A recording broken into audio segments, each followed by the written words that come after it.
But if it's your first time you're seeing me, hello there and welcome to my cake kitchen. My name is Gladys, and over here I make simple, informative tutorials to help you navigate cake decorating easily. Today we are going to fill, cover, and decorate a simple chocolate drip cake.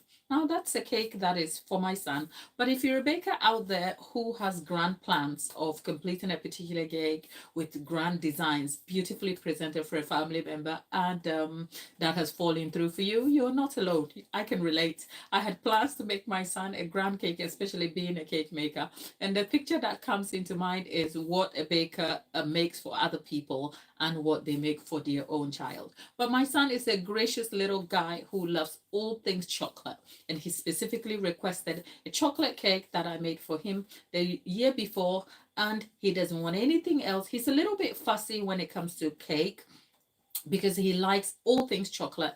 He doesn't like buttercream very much. So he's kind of played into my inadvertent intention to not make him a grand cake. But he's only little, so I intend to enjoy my time doing just what he requests until he probably asks me for a 3D trainer cake in his teenage years. So I'm bracing myself for that. But that's a little tangent about me, my intention, and my son. But we're making this cake, and my hope is that I'll be able to talk you through the start of this cake, the intention behind why I employ certain processes and techniques, and then eventually we will finish the cake so that you are empowered with useful information that can help you undertake your own baking and decorating at home in your own time. So if you're a beginner who's looking for a video to help you take your baking and decorating from point A to point B being a completed, polished looking cake, this is the video perhaps for you. I'll be talking you through my tools and elements that I'll be employing to make this cake, as well as when I transition into other tasks, I'll be talking you through why I'm doing that. Hopefully, all of that information will be of some use to you. So if you're just joining me here today, hello there and welcome again. We have a moderator here on the channel. She's Delaney, and there is Amanda. Amanda hasn't been here for a little while. So because our stream is very task-based and I am very focused on delivering you the value of information, I hope that if you're trying to get my attention and I'm a little bit over here, it's not because I'm ignoring you. It's because I am trying to focus on delivering you value based on the information I am giving you. But once the task is done, I will make time and come back and talk to you. And whilst that is, it might be a good time to actually acknowledge and do a little happy dance that we might just hit 5K whilst on this stream. This wasn't what I had expected, and we had built up so much hope and anticipation for a grand celebration. And just like that, we are nearing 5K. I think last time I checked, we are about 4.9K, something. So perhaps if a new person joins in and decides that they're going to subscribe to the channel, you're welcome. Join us and give us that wholesome number of 5K. We'll probably come back and do a proper celebration, and the intention was a planned Q&A where you ask me anything about cake and anything else that is of use to you, and hopefully I will answer that. So I have posted a question or a photograph on the community post for you to ask me anything. So leave your comments under that, and hopefully perhaps tomorrow or earlier next week, I'll be back to answer those questions for you so we can have a celebration for 5K. Now, I know 5K seems like a little number on YouTube streets out here, but I'm completely and heartfully grateful for each one of you, because behind that 5K is a person who has made an intention to join me here, to support me, to encourage me, to leave comments. We are an engaged community here, and I am so grateful for you. If we had 5K people all in one place, we'll probably need a little bit of an auditorium, if you like, and probably no one has 5K people in their life, like 5,000 people. So that's quite a lot and something to acknowledge. So all of you in the chats there, from Brendan to Lazy Smurf to Dolly to Awais. I'm terrible at pronouncing names, but you know who you are. The spelling is Awais. Is it Hours or I'm probably butchering your name. I apologize. Welcome to the stream. And I can see there are 40 people out there. Where are you all from? Anyway, I only ask that because it I am normally overwhelmed because I don't announce my stream, and I don't make a sing song. I just show up to talk to this camera in a packed up kitchen out here. And yet I find that there's a lot of you who are out there who are interested in what I'm doing or what I have to share. So I just want you to know, whether you're joining the stream actively or you're just a silent watcher out there, thank you for being here and thank you for your support. Now it's probably a good time to say we're moving on straight onto the cake, but whilst we're at it, do consider liking this video to start with. The reason is that it gives YouTube a reason to put the video in front of other people, and also tells YouTube you had a great experience, because my value proposition to you is that hopefully you're going to get a great experience understanding how to put a simple cake together. Now, I know there are so many techniques on here. I started my journey right here on YouTube. There's so many kind, giving, knowledgeable, expert bakers and decorators on the platform who give their all. I just hope that what I have to show you today will be of some use to you. So let's jump into putting the cake together. Now,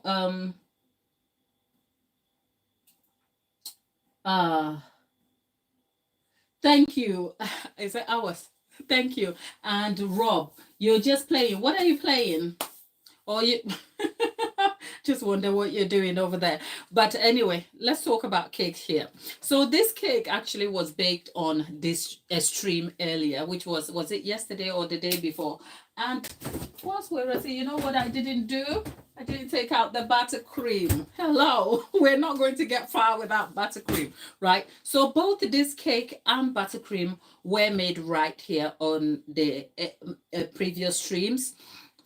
I talked you through the process from start to finish. We even went an extra mile by looking at the ingredient cost for this cake. And I derived that information, which I have placed, I believe, on my community post. So you have a wholesome and holistic view of the process, including cost and everything here. That is the cost of the ingredient for the cake only. So if you are interested in that,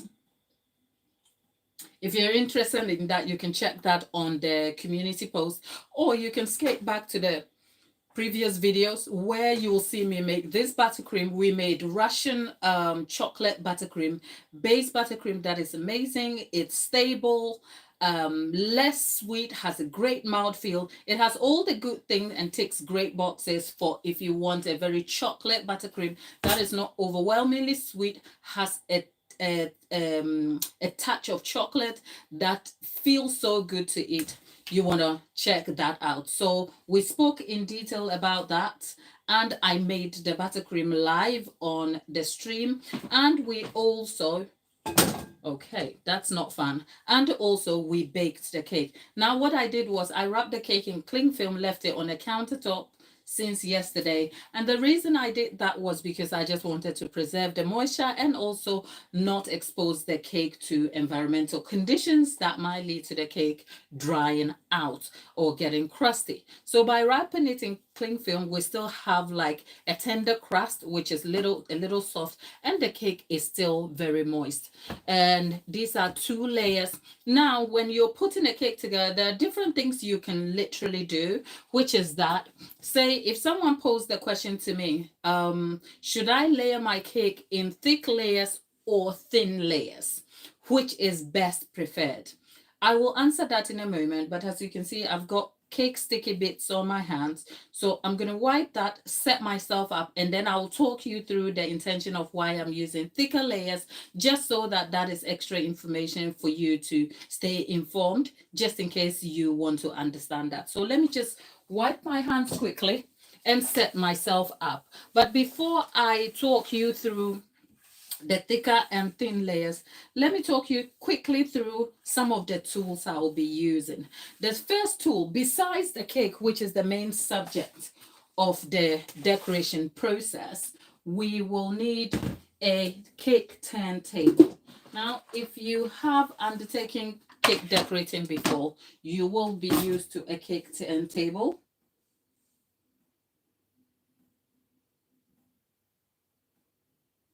Oh, Beast XXX. Thank you. Thank you. If you're still in the chat and you don't mind, you can keep the chat interacting, because I know when people show up on the chat, Rob,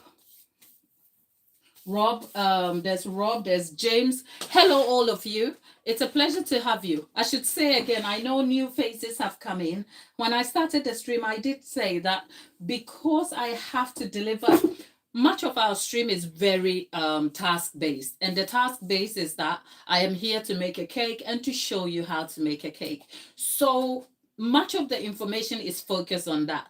I hope that we do take breaks, which we normally do. Say, if I finish one phase of the decorating process, I can put the cake away and then I can make time to talk to you.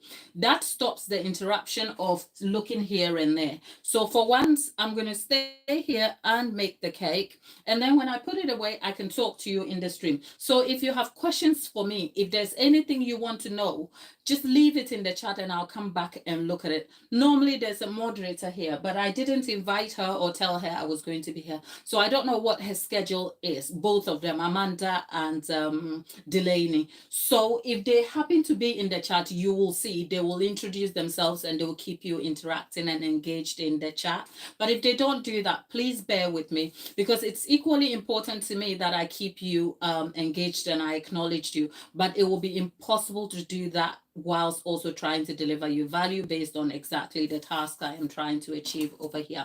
So if you're wondering what this is an old tattered non-slip mat. What a non-slip mat does here is that it serves as a grip between the cake surface over which I am going to be decorating and the turntables, just to stop the cake from shifting and sliding around.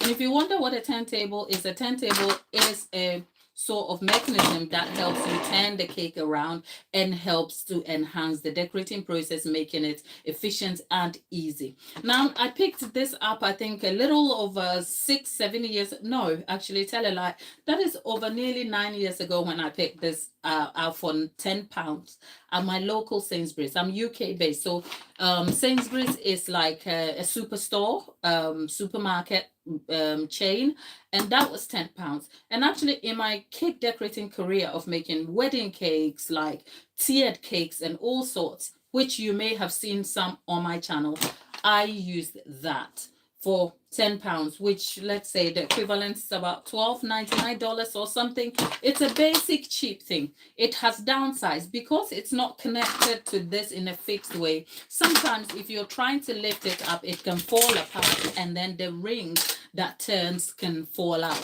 But outside of that, if you bear that in mind, it's an efficient tool. I say that, I give you that clarifying information to encourage you that if you're starting cake decorating and you don't have access to all the tools and materials to get you through, and you don't have all the expensive equipment, there's no reason to not start. You can basically start with basic items. And over here, one valuable thing I will encourage you to do is that at this modern time, there are so many tools and equipments that can enhance the efficiency of cake decorating. No doubt. There are so many things out there that will just make the process easy.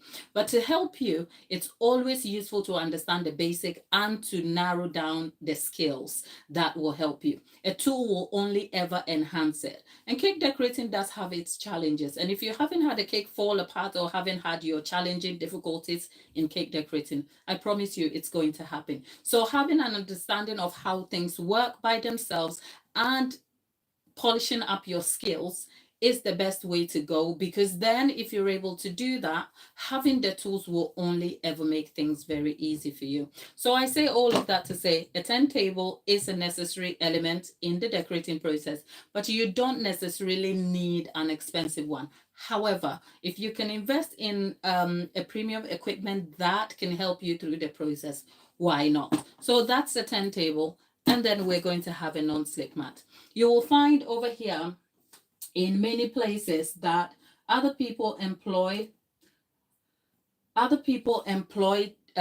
different techniques. Some others would use sellotape to hold the board to the turntable. All of those are useful ways to stop the cake from shifting and sliding, as long as the cake doesn't shift and slide, because the shifting and sliding affects the stability of the cake and can make for unease during the decorating process. So to prevent that, you just want to make sure that your cake is steady set on the surface of the turntable on which you are working.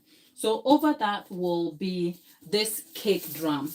Now, cake drum, cake board, surface board, whatever. I prefer the use of a drum, not necessarily this thick foil one, but the ones I've used, I don't have access to, and it's going to be difficult to find it. But I use this only for preference, only because whilst there are different ways that you can decorate a cake, I prefer a cake board. Reason being, it is easier to transfer. And for this cake, I will eventually be transferring the cake. Oh, right. This is the display surface of the cake. Now, the surface here is covered in fondant. You'll find equivalent board as in the masonette boards or the foil covered colored boards, and different surfaces over which the cake is eventually displayed. Different objective will call for different materials and boards or cards. So for me, I prefer a cleanly covered fondant board. There will be ribbon going on the trim here to give it a polished professional look, and the cake will eventually be transferred from this work surface over here.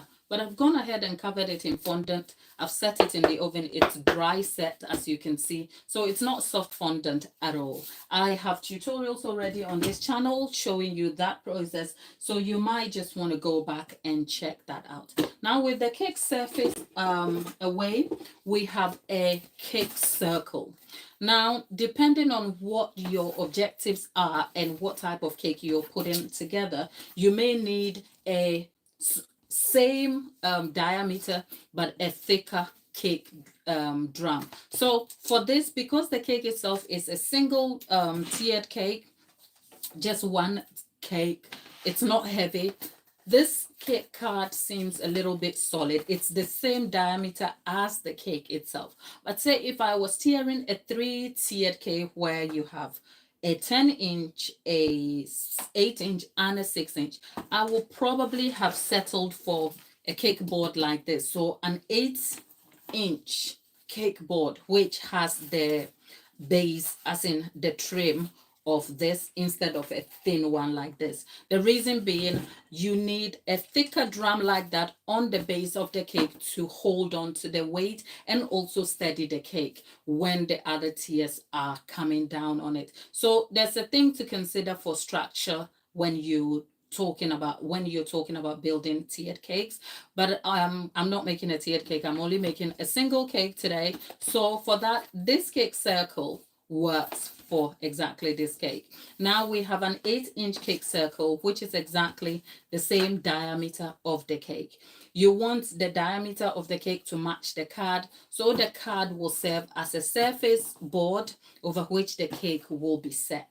Right now, if I had a 9-inch cake, sometimes it happens, you can trim the cake down by using the 8-inch board as a guide to get your diameter out. So different circumstances will call for different things, but simply today we have an 8-inch cake card that is going to be the base board or the base card over which the cake will be layered. Now, why do I employ that method? First of all, it makes easy for transferring, because I'm working on the cake surface over which the cake will be transferred onto another cake board. Later on, when I put a knife or anything to help lift the cake, this sort of cake card seals the cake together, covering it from exposure underneath. Anyway, it also helps for stability of the cake itself, because then when the weight, say if I was tearing other cake, when the weight comes down on it, this breaks the weight between the cake surface, the cake, and the board over which the cake is displayed. I find that it also helps when you're doweling cakes. That is, if you put a hole in it and you're doweling cakes.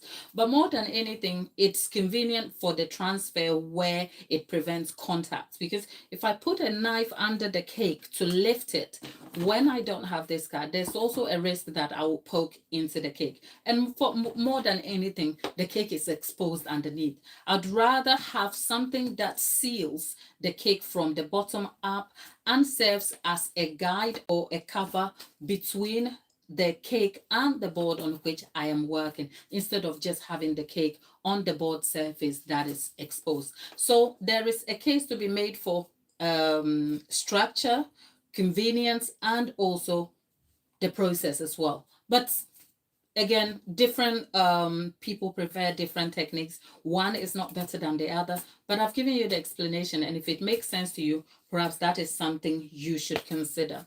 Besides that, we will need a set of offset spatulas. I think I made a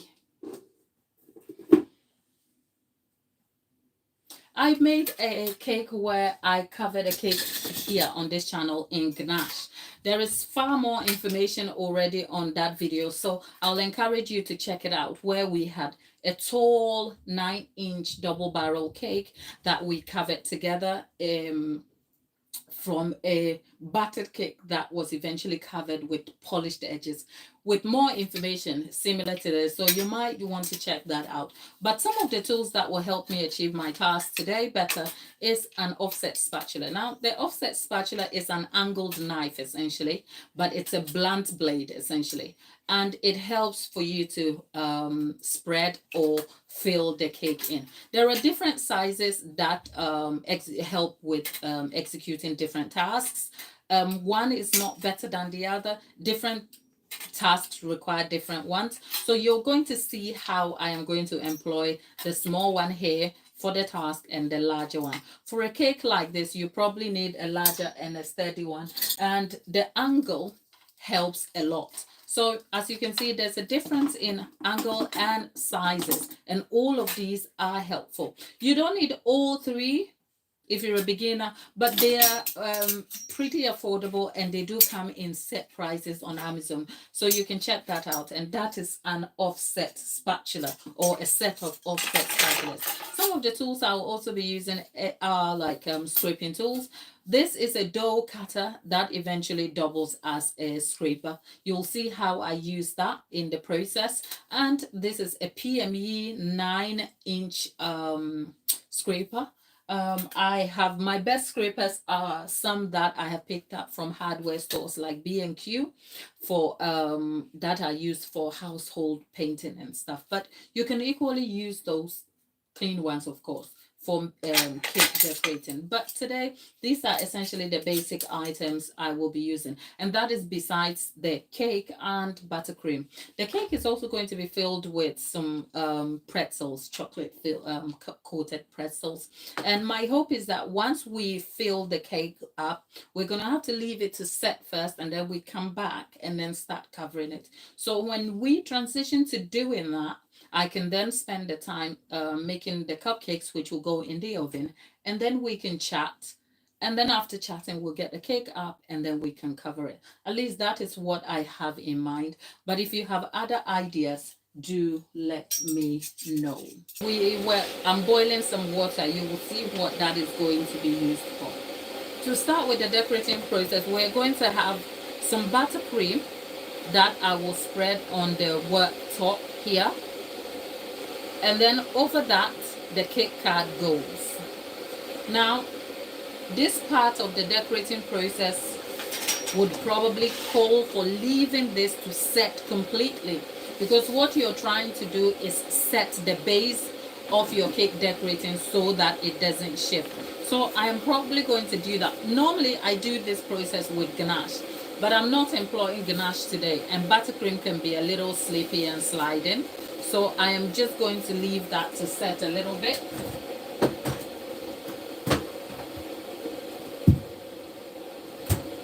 By leaving it to set, I'll leave it in the fridge, and then the buttercream sets, which will then hold the card to the board surface.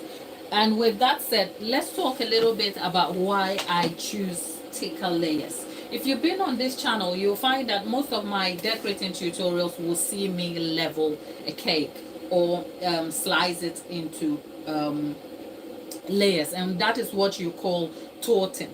I do that by using this tool here, which is called a leveler. There are some professional advanced ones like and brands that you can use to slice a cake, but I employ a small P&E one that comes for tenner. It does the job, so it's fine. Some others would require using a knife to slice into the cake. Essentially what you're doing is cutting the cake into two equal slices, which is then filled. Now the intention for doing that is to help set the cake and help you layer it. It also leaves room for you to be able to fill the cake with enough buttercream, which then holds the cake layers together. If you level your cake right, it will lend to a well layered cake when it is stacked together and leaves room for a polished, sturdy looking cake.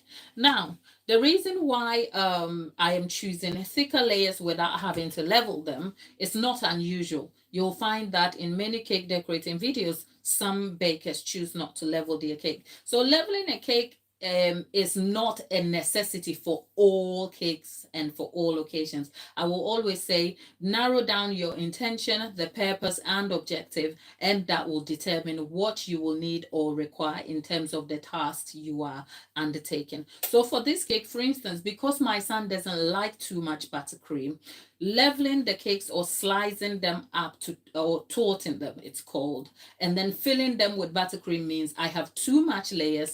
The layers themselves will be thin. So just to clarify, if you cut the cake or slice it into two, you have layers. Layers are put together to form tiers, right? So that's something to note. When the cake are like sliced together, are sliced into single forms, you have layers of cake, and then you stack the layers to form tiers. So you come to a single tier, a double tier, which is a two tier, and then three tier.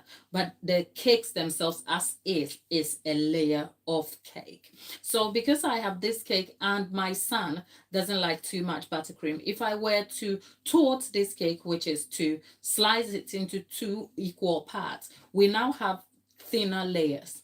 So that goes from 2 to 4. The 4 means that besides the thinner layers, we have 3 gaps or 3 layers of buttercream. That will be too much buttercream in thinner layers of cake, which will be overwhelming, especially for somebody who doesn't like buttercream. So as a result, I have chosen to go for thicker layers so that the buttercream that goes in the cake is a little less than needed, which means that there is more cake for him to eat without feeling the overwhelm of buttercream. I hope that kind of makes sense. Now, the cake themselves are not as even.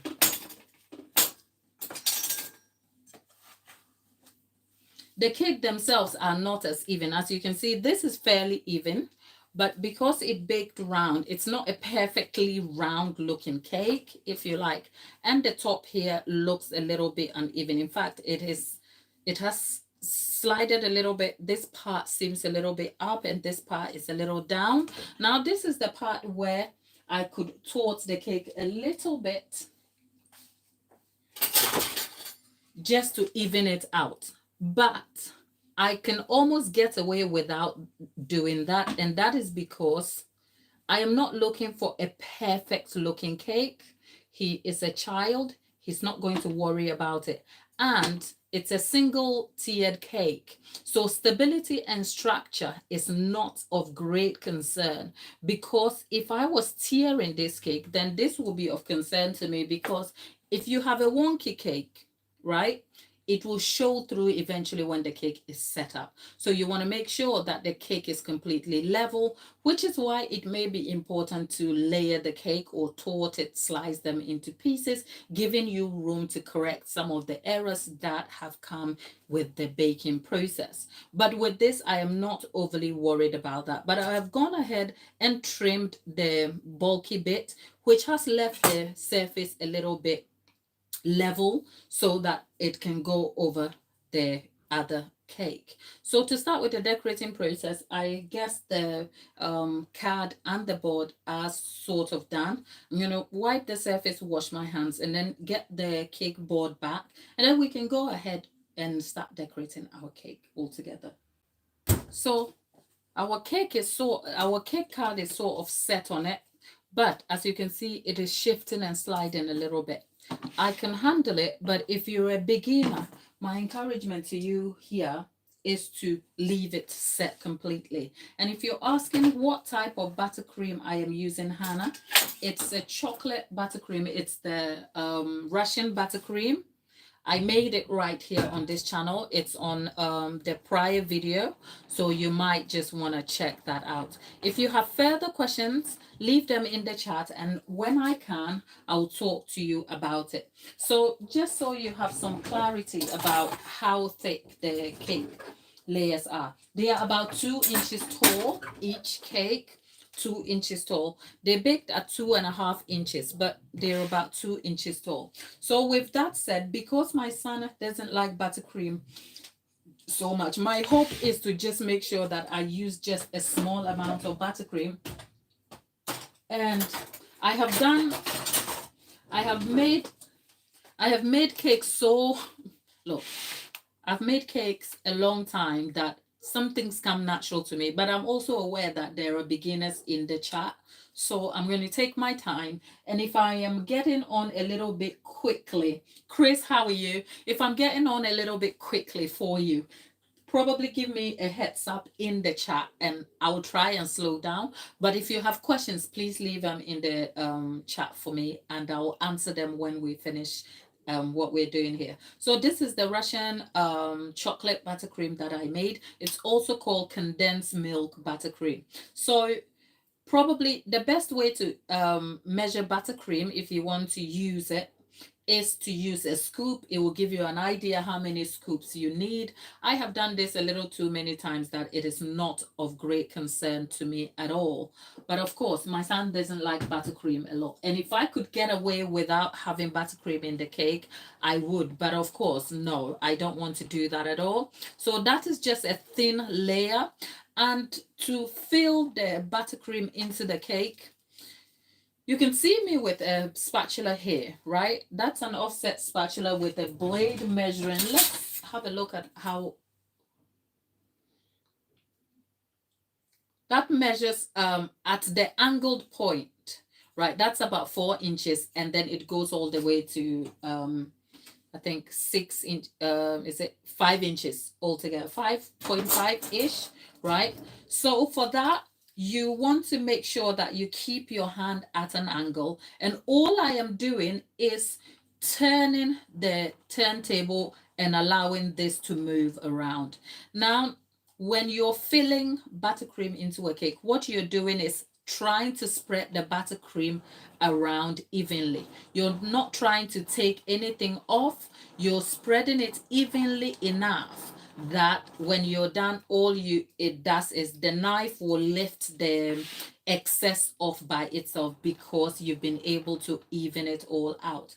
I hope that kind of makes sense. So we've got it even here, except we have a slight problem. We are going to have some chocolate coated pretzels in the buttercream. Now, this is where you probably have to think about what you're filling into the cake, because if we put these chocolate coated pretzels in it, what is the intention? Well, the intention is to enhance flavor and texture in the cake, right? You can do without them. But my son loves chocolate, so we're adding more chocolate. Any reason to enhance the chocolate with more chocolate is great. So I'm going to add this, but if I just poured these on top of the buttercream here, they're going to be sticking out. And by the time I put the other layer of cake on it, we're going to have structural issues. The cake is going to look a little bit wonky, and I have to press it down, which will mean the crunches over here won't be very even. So we want to be a little more deliberate, intentional, and careful about how we do that. So whilst the buttercream here is just about enough on the cake, I'm just going to add a little more just so that I can dig into it, into which I will pour this crunches here. So there you have it. And what I'm going to do is spread that yet again. But on this note, I am digging a hole like a well. And I have to be careful with the well I am digging so that it doesn't edge all the way out to the side of the cake, because then it will not be okay over there. So here we are. That's chocolate coated pretzels. And with that done, I could literally go ahead and cover the top with more buttercream and seal the pretzels in. Right. So can you see, if you're watching, can you see that the pretzels have disappeared into the cake and they are barely seen? And that is what we are looking to achieve. Now what I can do is just put the next cake up over it. And as you can see, my cake is shifting. So if you're a beginner, this is the part where you should stop and look closely. Because if your cake is shifting, if you come to cover it with buttercream, it will shift and slide, and it will affect stability and efficiency when you're covering the cake. So because it is moving, and that's the thing with buttercream. I normally do this part with ganache, like I said earlier. But because I'm making a buttercream cake, I didn't take time to sort it out. So what I'm going to do is I'm just going to plaster a layer of buttercream.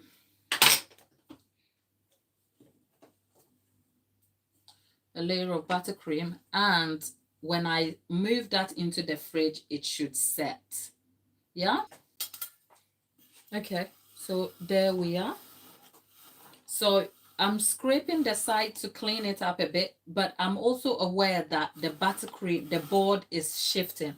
So this doesn't require anything out of me. I am just literally moving this around to clean the board as it goes on. And that is it. So the cake is filled. And at this point, it doesn't look like any great looking cake. I know. Stick with the process and trust the process. It will all come together. But at this point in time, here are some things to consider. The temptation is that when you see your cake put together and you're in a hurry, I will try and wipe my surface whilst we are at it. At this point, if you're in a hurry, you might probably be tempted to get through your work and be done with it. Please don't. Because as the cake board is shifting underneath, if this was a hot summer day, this is a clear risk of the cake collapsing on you or shifting and moving, and then you end up with a sloppy cake.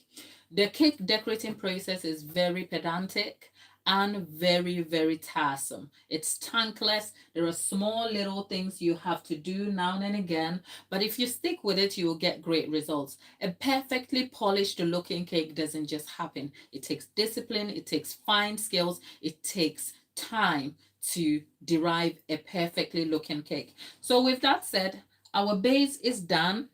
I think our cake is shifting. We need it to set. So I'm going to go put it in the commercial fridge where the air is better, and then it will chill quickly for me. So if I dip out of the chat for 2 ticks, bear with me. I'll be back shortly. Hello, hello, hello, all of you.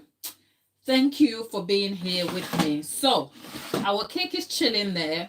I haven't seen any questions on there that you want me to answer. So we are going to make use of our time and we are going to bake some cupcakes. So the same cake recipe that I used for the cake is the same one that is going to make the cupcakes. So if you want to know about this, all the details are captured in a previous video. You might just want to check that out. Now, the cake or cupcakes is made in 2 parts. There's the liquid part, which is the base liquid, and then there's the dry ingredients, both of which are mixed together. I've gone ahead and lined the cupcake tins. I'm going to be simply using a hand mixer here for this quantity. It is fairly easy. It is fairly easy. So um let's get to it.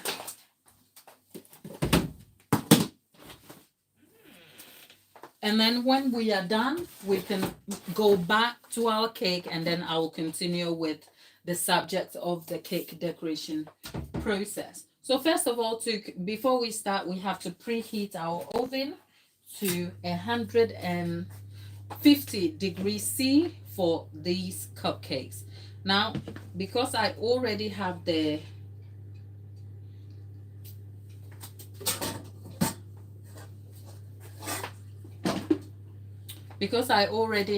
dry ingredients here, I'm going to go ahead and mix in the liquid ingredients a little bit. I'm going to start with a spatula, which should mix all things together. Like I said, the details are captured in a prior video, but I will leave the rest of the information in the description box at the end of this stream.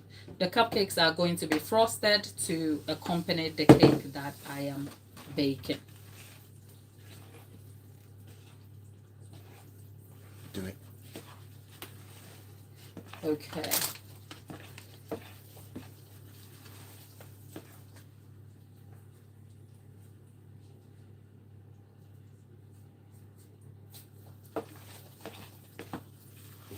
Sorted. Right, so we are mixing that together.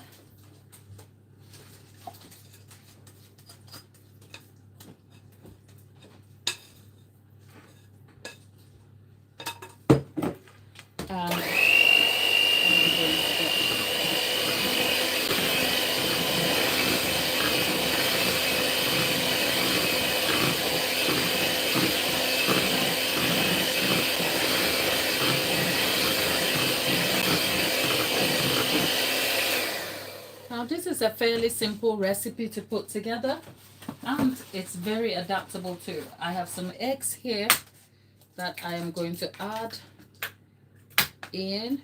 Look, first of all, let's put the eggs in a bowl.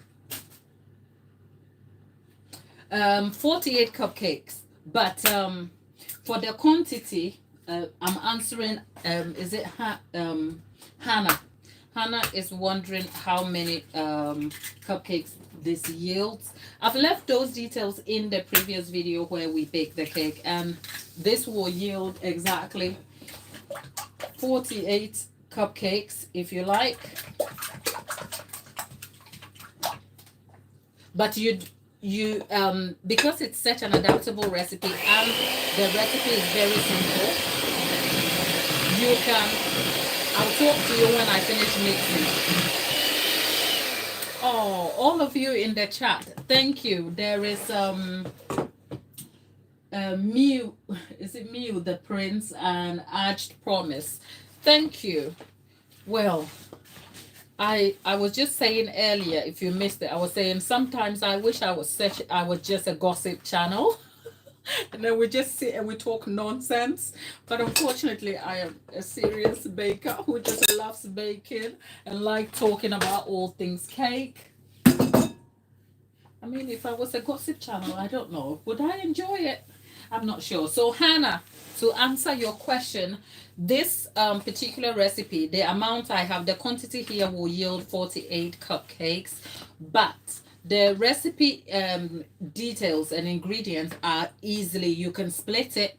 So a quarter of that will yield you about 12 to 18 cupcakes, and half of that will yield you 24 cupcakes. I think on top of my head, I know the ingredients are about, you're looking at 500 mils of Coca Cola. I use Coca Cola. You can replace Coca Cola with hot chocolate. I say hot chocolate, hot coffee, and then all the other ingredients. So when you're looking at about 500 mils of the liquid base, 500 mils of if you're using oil, it's an adaptable recipe. So the fat content, you can either use butter, solid butter, melted butter, or oil. If you're using butter altogether, you probably want to go for the entire 500 grams of butter.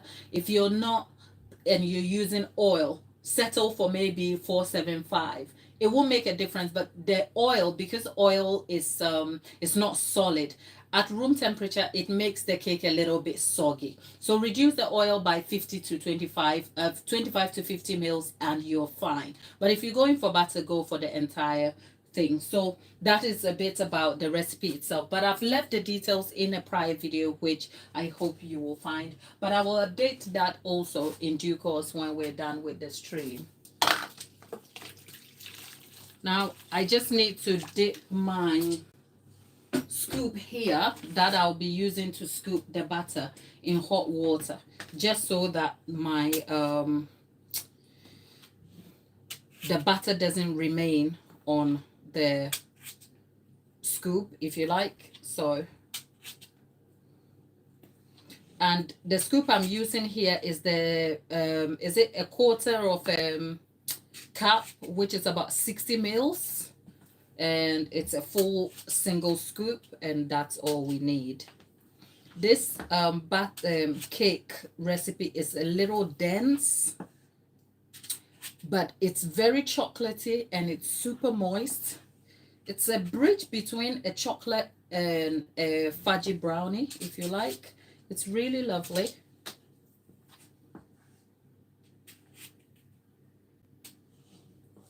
And it makes a layer cake, which is the cake we are trying to decorate. Is exactly the same recipe.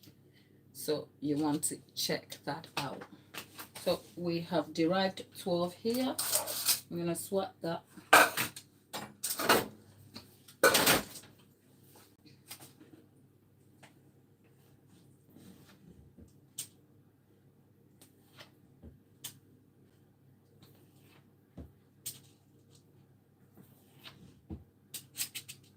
And whilst we're at it, it's probably good time to check where we are.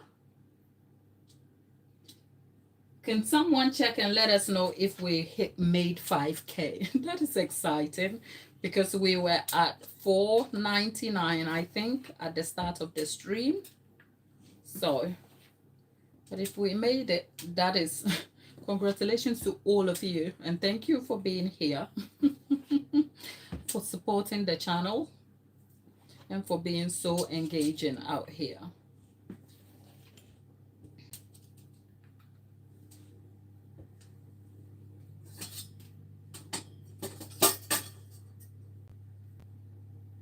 Oh my God, we made it. Thank you, Mew the Prince. Thank you. Thank you for checking that for me. Now I want to do a little dance. Oh, that is such a pleasure and a joy. I am so excited and so honored. Thank you. I wasn't expecting that at all. Like, oh, we made it. Okay, on to the next. We did plan a Q&A session.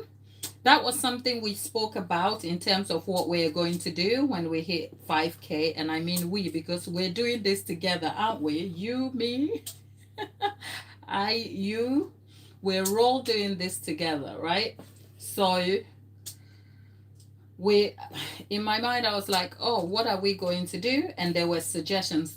This has been an ongoing conversation anyway. There were suggestions for us to have a Q&A. So if you're still at it, if you're still interested in the Q&A, leave your questions below, and let's find a way to answer them, right? So, oh, thank you.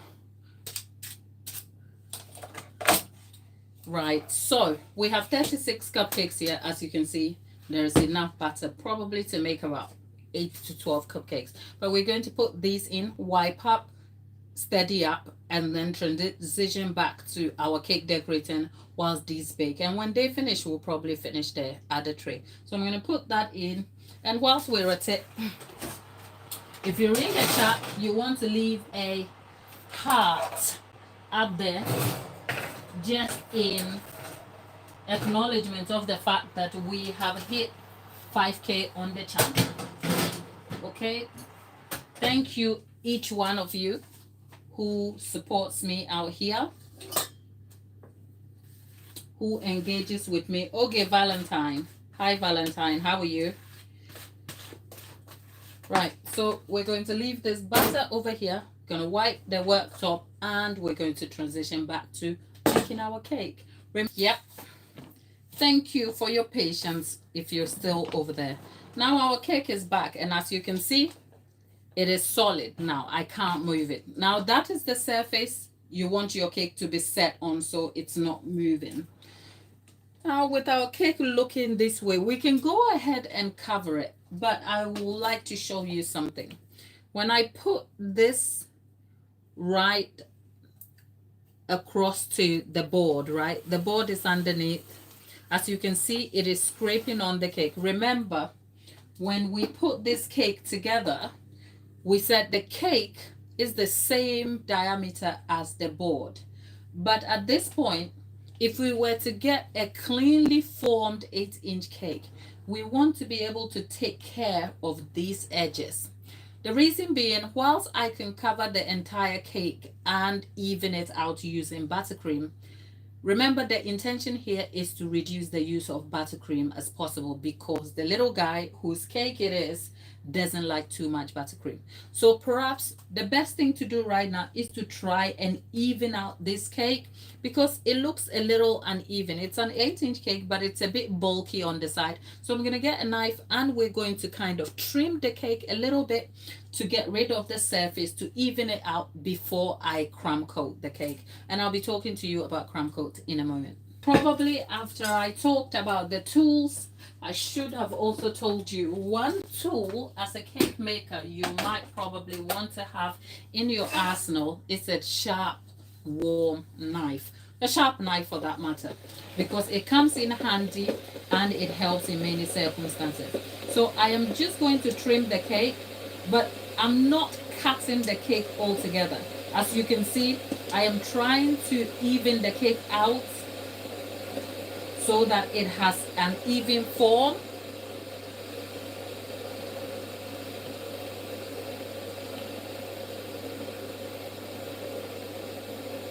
Now, whilst we're doing this, I should say I have had so many questions about buttercream. Oh my gosh.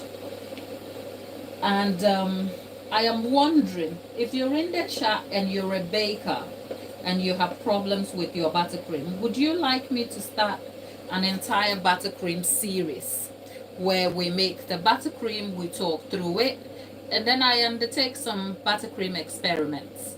If that is something you are interested in, let's hear your voice in the chat.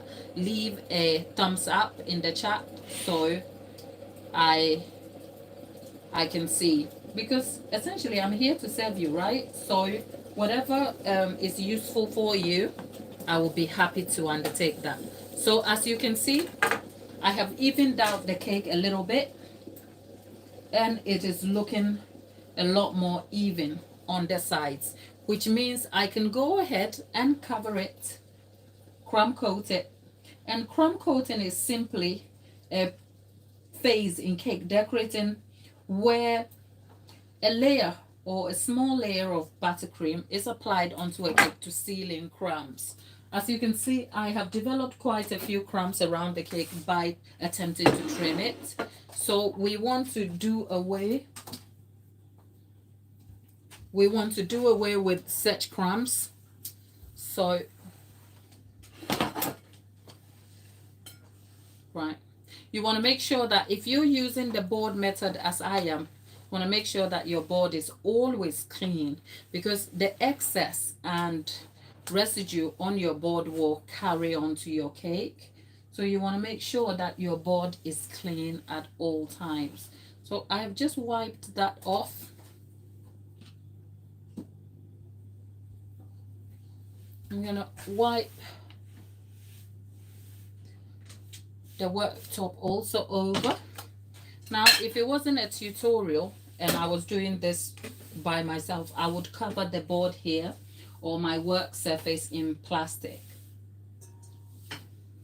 Hannah is up for the buttercream series. Hannah, I hear you. I think we will continue the chat in the community post. Right. So, our cake is more even now. Can you tell the difference? Right? And this is probably good time to crumb coat the cake. Now for the crumb coat, I'm just going to go ahead and use a longer blade of spatula to just cover it slightly. And essentially what I'm trying to do is apply enough buttercream to seal in the crumbs.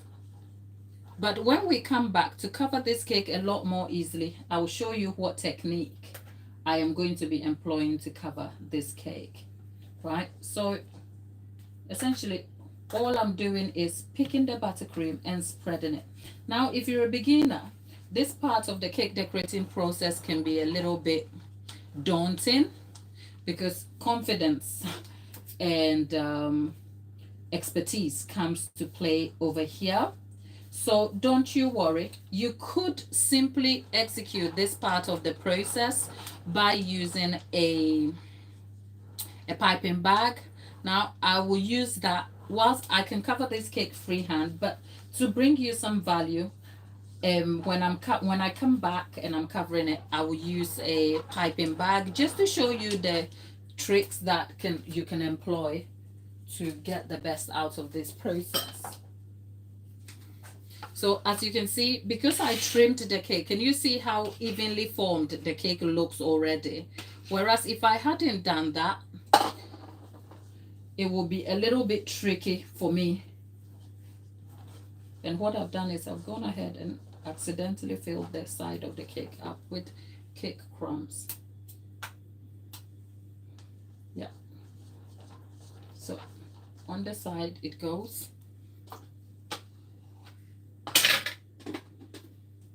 And that is just a thin layer of buttercream, and I am just cleaning the buttercream off.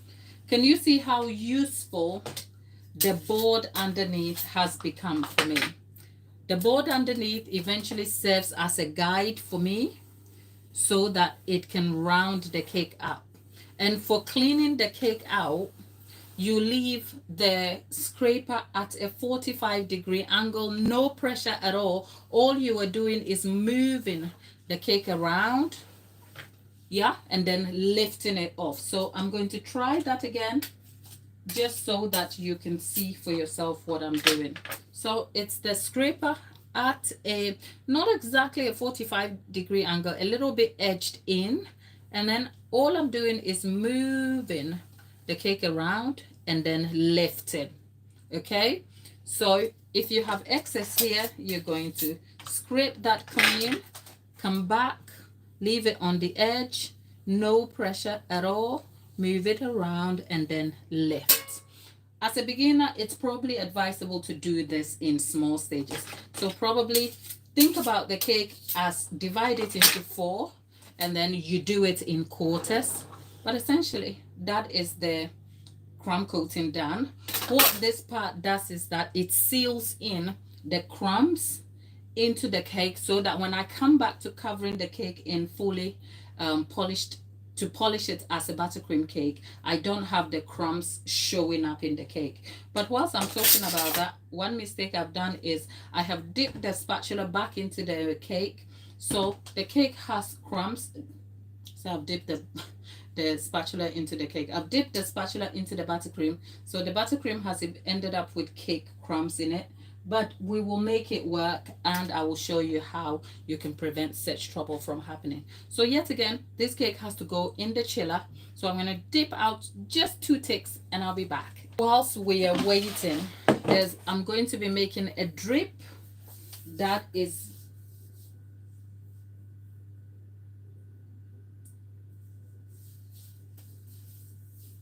June. The cake is for a boy. So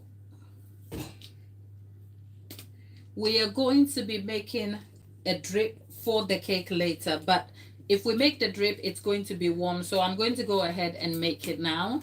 It's a chocolate drip. And essentially, just for you, I have about 150 grams of chocolate here. I perhaps don't need all 150 grams, to be honest, but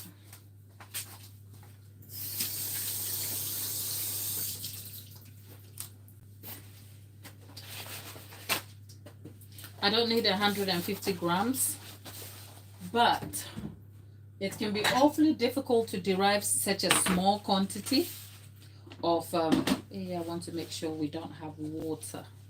Yeah, so let's see.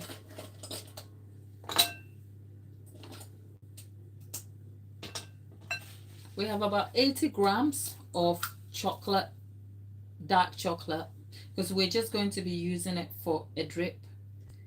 And there's 20 mils of vegetable oil. So I'm going to leave this in the microwave and I will let it warm up a bit and then we'll stir it up.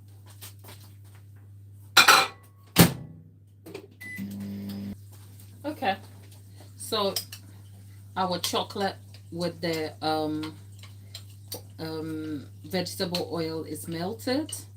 So essentially this is what we need for the drip, but I'm going to leave it to cool for later when we need it. But you want to make sure you stir this all together so you do not have any lumps of chocolate in it. But if you want to know about how to make a simple chocolate drip, this is how I make them. There are different ways you can make them. You can add cream. I just forgo the use of the cream altogether. This gives you a, if you leave it to cool, you can derive a nice controlled drip, but it can be a little bit thin also. But that is what I am going for. So yeah, we have the drip here all done, and I'm going to leave that to set on the side for use later. In the meantime, we are getting ourselves set for when the cake comes back for decoration. To cover the cake next, normally I would be able to cover it freehand, but to give you a little bit of value, especially if you're a beginner in the chat, I am going to settle for using a piping bag for this phase of the covering. So I'm going to fill the piping bag in before we get the cake out shortly. We still have the buttercream here, and remember the buttercream we are using is Russian buttercream. I have left it at room temperature. I am using the long tub. All right, so we've got it. Essentially, if you use the piping bag, you can derive a more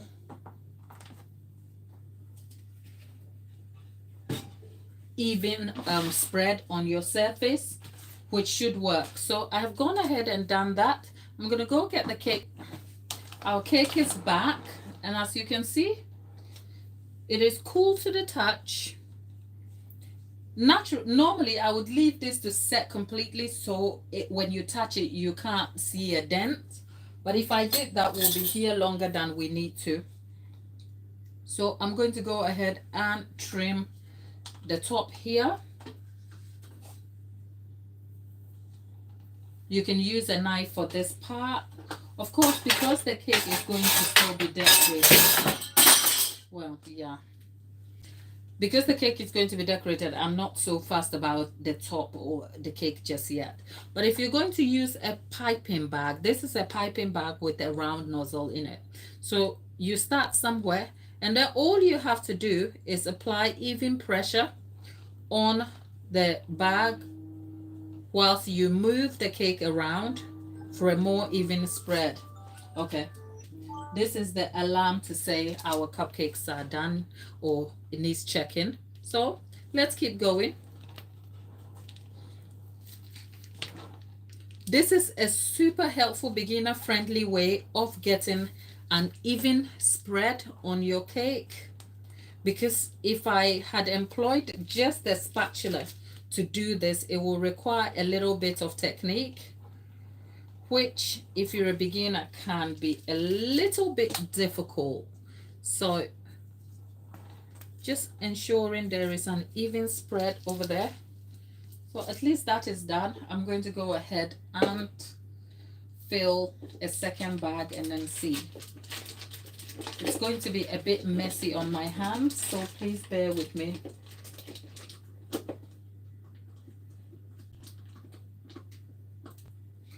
Why should you wait to trim the top? Because it firms up and it's easier to trim, which also helps to enhance the sharp formed edges of your cake.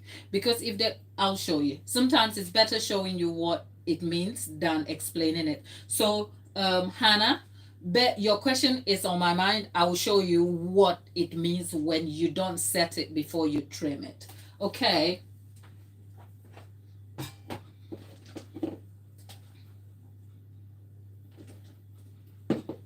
Essentially, I am filling a piping bag up again so we can cover the cake. But remember, at this stage, you can add more than you need on the cake surface because you are eventually going to take it all the way off, right? What I did was I picked myself a small piping bag, which hasn't helped my cause. So please employ a piping bag that will help your cause here, my lovelies, right? So that is the top of the cake all covered evenly in buttercream, and I am just going to go back and finish it off with more buttercream here, and you will see how easy it is to work with this. But before we go on, let's check on our cupcakes too. Oh, okay, our cupcakes are done, but our cake surface is taken. So let's finish this really quickly before we take our cupcakes out. Yeah. Right. So we have a scraper here. Again, at the angle, we are moving because we put too much on. This time we are taking some off, right? So that, right? Okay. We go back in.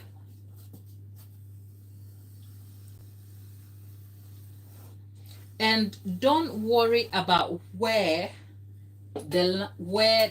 how much you can take off, because you know why? Because we trimmed the cake first of all, and we also have a round cake card. When you get to the point where you've hit the card, you will know. So as you can see, the card is beginning to show over here. Can you see? So the card will always guide you, which is the bottom card. It will always guide you. So you couldn't go past the card to almost get to the crust of the cake, if you like. So there we have it. Now, if I wasn't going for, say, a rustic looking cake and I wanted a super polished look, I would have had to trim the cake a little more just so that there is enough gap for me to fill the buttercream in. But I don't mind a bit of the cake showing, which is why I didn't trim the cake down. I trimmed it slightly to even it out, but I wasn't concerned about trimming it down altogether. And I hope that makes sense. So essentially, the cake is showing a little bit, and that is okay. That is the look I was going for. Now, a little bit of a tip here. If you're making a cake and then you find that after covering the cake in buttercream, bits are showing, it only simply means that the diameter of the cake is full.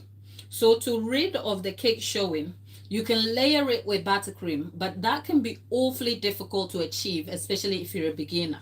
So at this point, if you are faced with this problem where you wanted the cake to be fully covered, but you are seeing this, you're seeing bits of cake in it, what you should do is go leave the cake to set completely. Like, leave it in a fridge. It can take 20 minutes to half an hour. Leave it to set completely. Come back with a sharp, warm knife. And when I say a sharp, warm knife, I mean a knife that has a sharp blade. A blunt blade won't work for you because a blunt blade is just going to create tension on the cake and shift on the cake surface. So you want a cake that has, you want a knife that is super sharp. Dip it in hot water, because if you dip it in hot water and the blade is sharp, it means when it comes into contact with the cake, it cuts it and leaves a fine finish instead of, say, a rough look to the cake. Because at this point in time, what you're looking to do is minimize any issues that will unsettle the cake and also enhance efficiency. So if you have this and you just feel like, oh, I wanted my cake to be completely covered, one of two options: you can go back and cover it in buttercream again and come and take it out.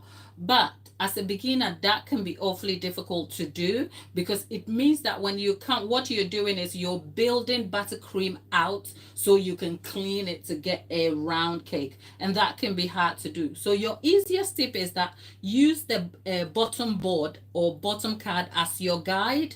But because you can't get past the board to get to the crust of the cake, all this is telling you is that the cake is literally the same diameter of your board. So what you want to do is create a space or a gap into which you can add buttercream to kind of fill the cake together, right?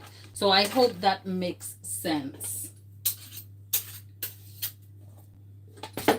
But with that said, we have cupcakes in the oven that needs checking. So I'm just going to finish this off, and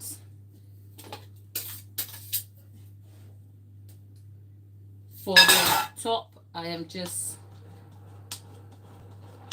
taking this off too. Right.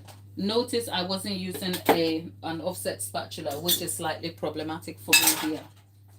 Right.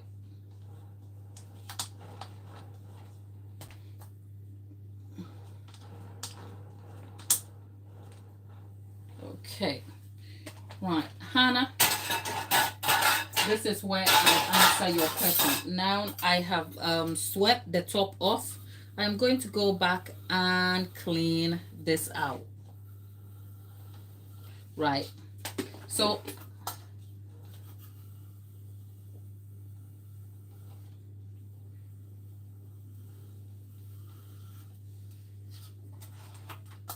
Hannah, can you see the top here? If Hannah is in the chat, Hannah asked the question that on top, why do I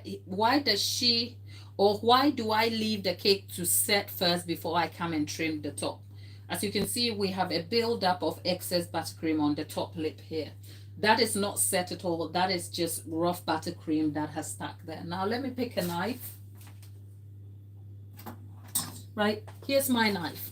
Let me attempt to take this out and let's see what happens. I'll give it a try.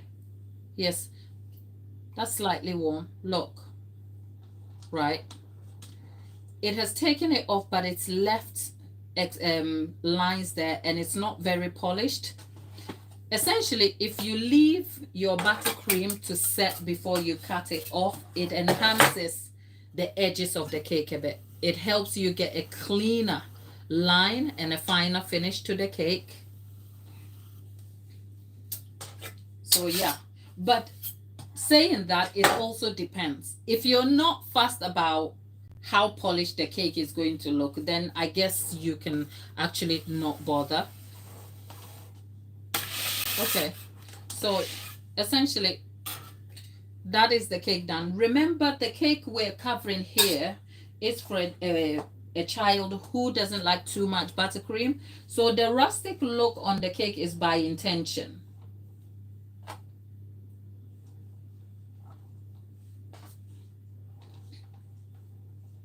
I don't want a super polished cake at all for him because he doesn't like buttercream.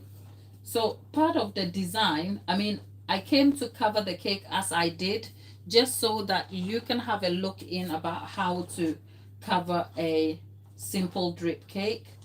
But for the boy, the less buttercream on the cake, the better for him. But it's a chocolate buttercream, so he's going to be happy nonetheless.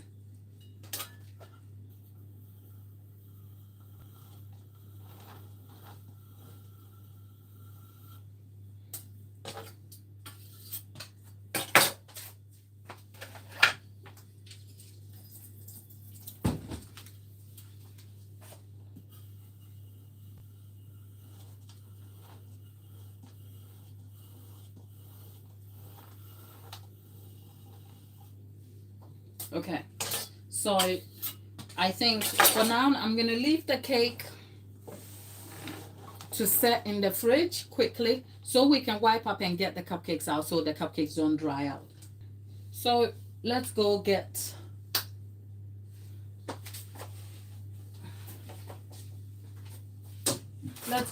our cupcakes out now.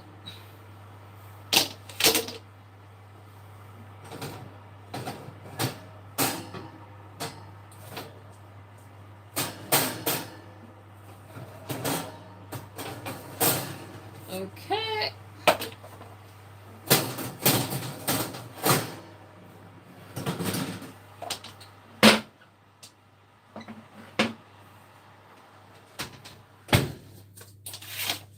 There we have it. Right. Our cupcakes are baked. Don't they look lovely? Just in case you want to know. 36 cupcakes look nicely baked. Look, I am attempting to be a superhero here. The cupcakes. Look at our cupcakes. All evenly baked, nicely risen. All right. Okay, now. Right. We need a tray to be able to accommodate the next batch. So I'm going to go ahead so we can remove these. Look at how lovely they are formed though.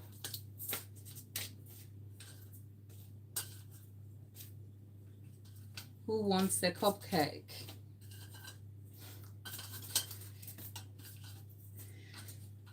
All right.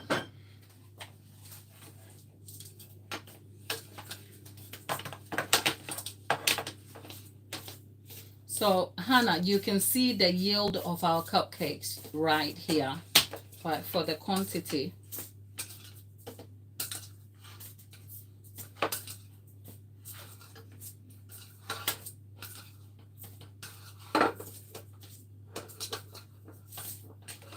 Right, so that is 24 cupcakes all done.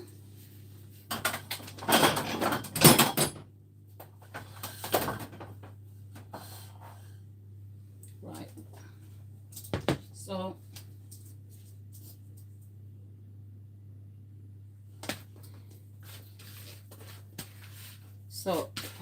we have the rest of the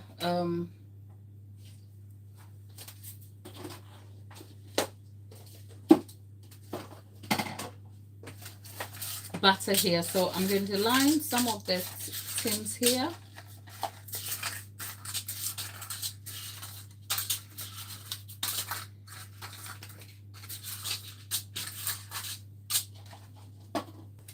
Funnily, my son is the sort of guy who would have the cupcake without buttercream on it. So even with these cupcakes I'm baking, not all of them are going to have buttercream, just so that he can eat his cupcake without buttercream till his heart is merry.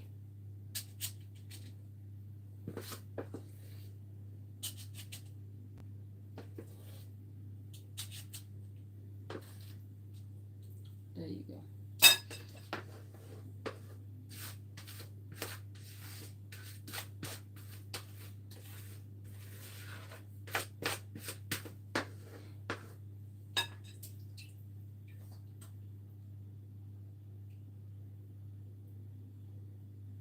Chocolate, my lovely. June is asking what kind of cake is the cake and cupcakes. It's chocolate, my love. Yeah. So Hannah, you were asking about the yield. As you can see, we yielded exactly 48. I told you. So because we've done the first 36 and now we have a full 12. So these, I mean, for the 8-inch, 2 8-inch cakes, it has yielded a 2-layered 8-inch cake that stands at 5 inches. It will equally yield, let me just put that in the oven. Okay, that should go in for another 20 minutes. It will equally yield 2 7-inch cakes standing at about 7 inches tall if you layer the cakes and fill them and stack them. So you have two, and then it will yield, the same quantity will yield two 6-inch cakes standing at 9 inches tall. So you're looking at a double barrel, super tall 6-inch cake, a medium sized tall 7-inch in height, so a 7 by 7, so two 7-inch cakes standing at 7 inches tall, or two 8-inch cakes standing at 5 inches tall. And that is the oh, Oceanic, thank you. I am pleased the tips are helpful for you. But if you want to know the exact yields, I'll leave those all in the description box at the end of the chat. But I have already updated that information in the prior video and also in the community post. So do check those out. Yeah? But the cupcakes are baking now. And we just need to take these off the tray.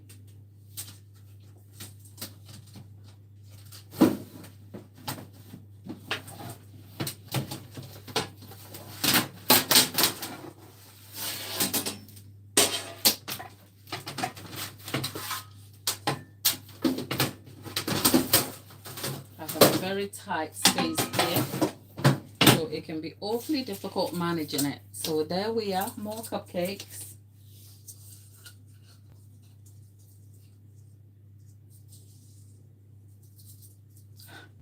Only one to, you know what, it's late.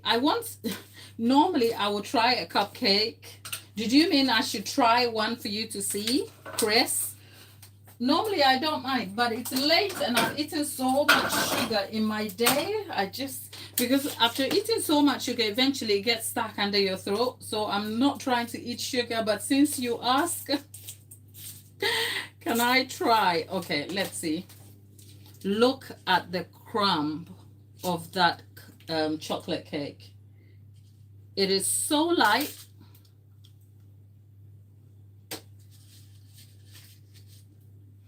And the crust has baked evenly.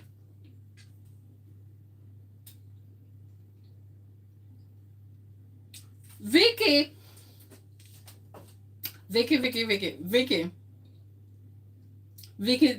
I hope you've come to tell us you've started baking already and that you picked up the ingredients and you bought the equipment and you've gone to it. Because if you haven't, what are you doing?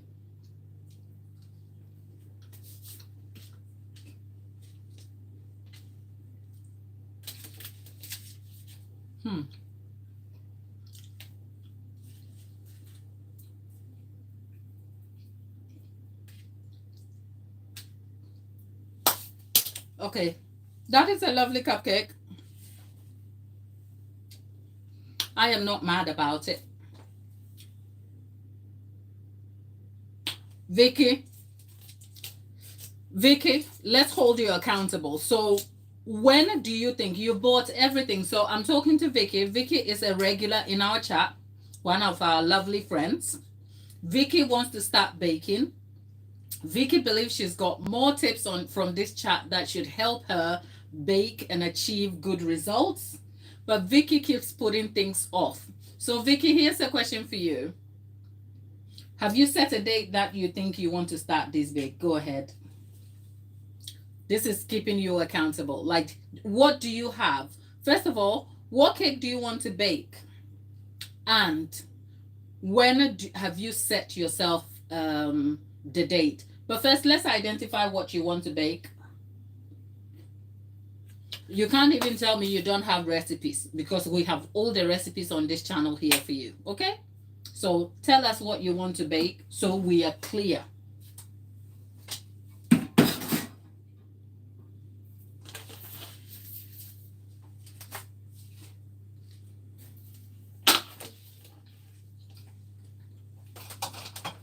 So if you're in the chat, we've been able to crumb coat our cake, cover it with the first layer of buttercream, and we've baked 36 cupcakes. The next 12 is in. The same recipe that makes this cupcakes is the same recipe that makes the cake that we are decorating. And the quantity yields 48 cupcakes, or 2 8-inch cakes, or 2 7-inch. I'll leave the variations of pans in the description box at the end of the session. Okay, Vicky says she will get this done tomorrow. So Vicky, when you get it done tomorrow, come and tell us in the community post. And if you check on the homepage, on my homepage, you will get a link to my website. There's contact information on there. Send me some pictures of what you have baked, okay? And just put your name in the caption that Vicky's Cupcakes.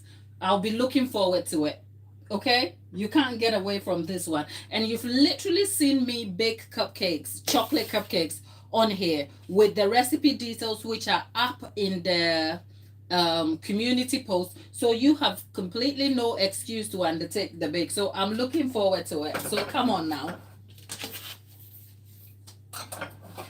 Now, if you're in the chat, let's give it up for Vicky. Let's give it up for Vicky, because Vicky wants to bake, and it can be awfully difficult to get over yourself and start. But she is taking the leap. So Vicky, good luck. We are willing you on.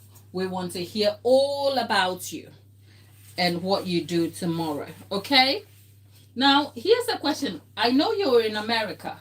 You must have access to a scale, isn't it? Because most American recipes I see have the cups. I'm like, can you not get a scale? Because if you get a scale, you will turn out just as, your cakes will turn out just as good as mine, okay? Because the scale gives you a more precise measurement. And I prefer a scale, by the way. So, we have our cupcakes done now. And our cake is still set in the oven. Our drip has cooled. I'll tell you what we can do. Let's get the cake and see if we want to, because the cake is going to have a bit of stuff on it before we get the cake back. I'm just going to show you what we are having on the cake.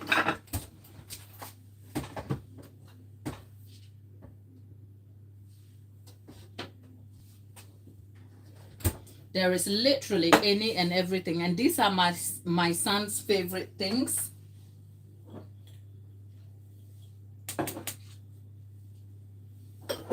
These are my son's. I told you he loves chocolate, right? So we are making everything chocolate. Over here, I have Oreos. He loves Oreo cookies. He loves Kinder Bueno chocolate pieces. I left them in the fridge to set and be hard. He likes chocolate wafer sticks. He loves donuts. And for the record, I didn't make these, okay? I bought them. Now shoot me. And there is, what are they called? These round chocolate pieces. The name has escaped me. Don't shoot me for that. And there is chocolate coated pretzels. So, and then we have a chocolate drip, and we're going to have a cupcake on top of the chocolate. Look, it's going to be a messy chocolate cake for the little guy who will eat his heart out. So before we do that, let's go and get the cake. No, before we get the cake, let me put the ribbon on this, and then we'll get the cake, because we're literally transitioning the cake.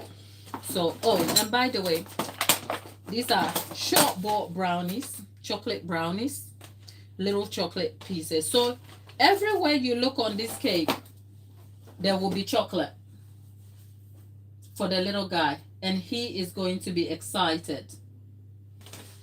Let us try and get the ribbon done. Now you would imagine that I'll be doing something rather strange. No, it's a glue stick. Goes all the way round. In the past, I have tried is it the double tape? method. It works, but I find the glue stick works better for me.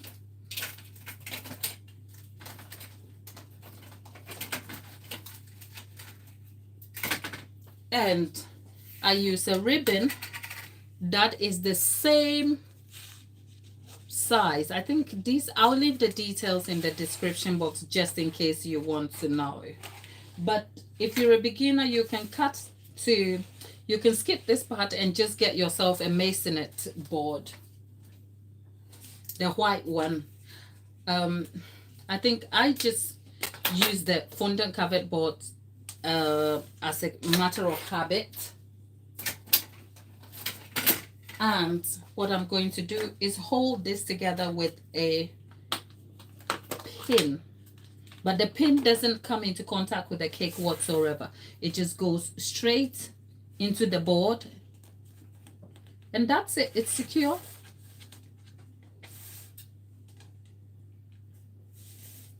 And there you have it. A cleanly covered board with a trim. Now, okay, let's move all these bits. I am surrounded by a lot of stuff. If you could only see. I don't know how I am managing my surface here. Because the cake is going to be a rustic looking cake for me, I really don't mind what it looks like, because the appearance of the cake almost feeds into my objective. But I am just going to trim the top here simply because I need that space to be able to apply the drip. I'm looking around because I'm looking for the knife.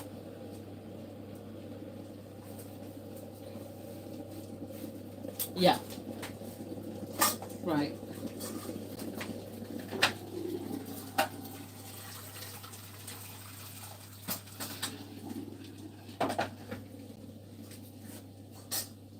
Right. Talk about needing a sharp knife.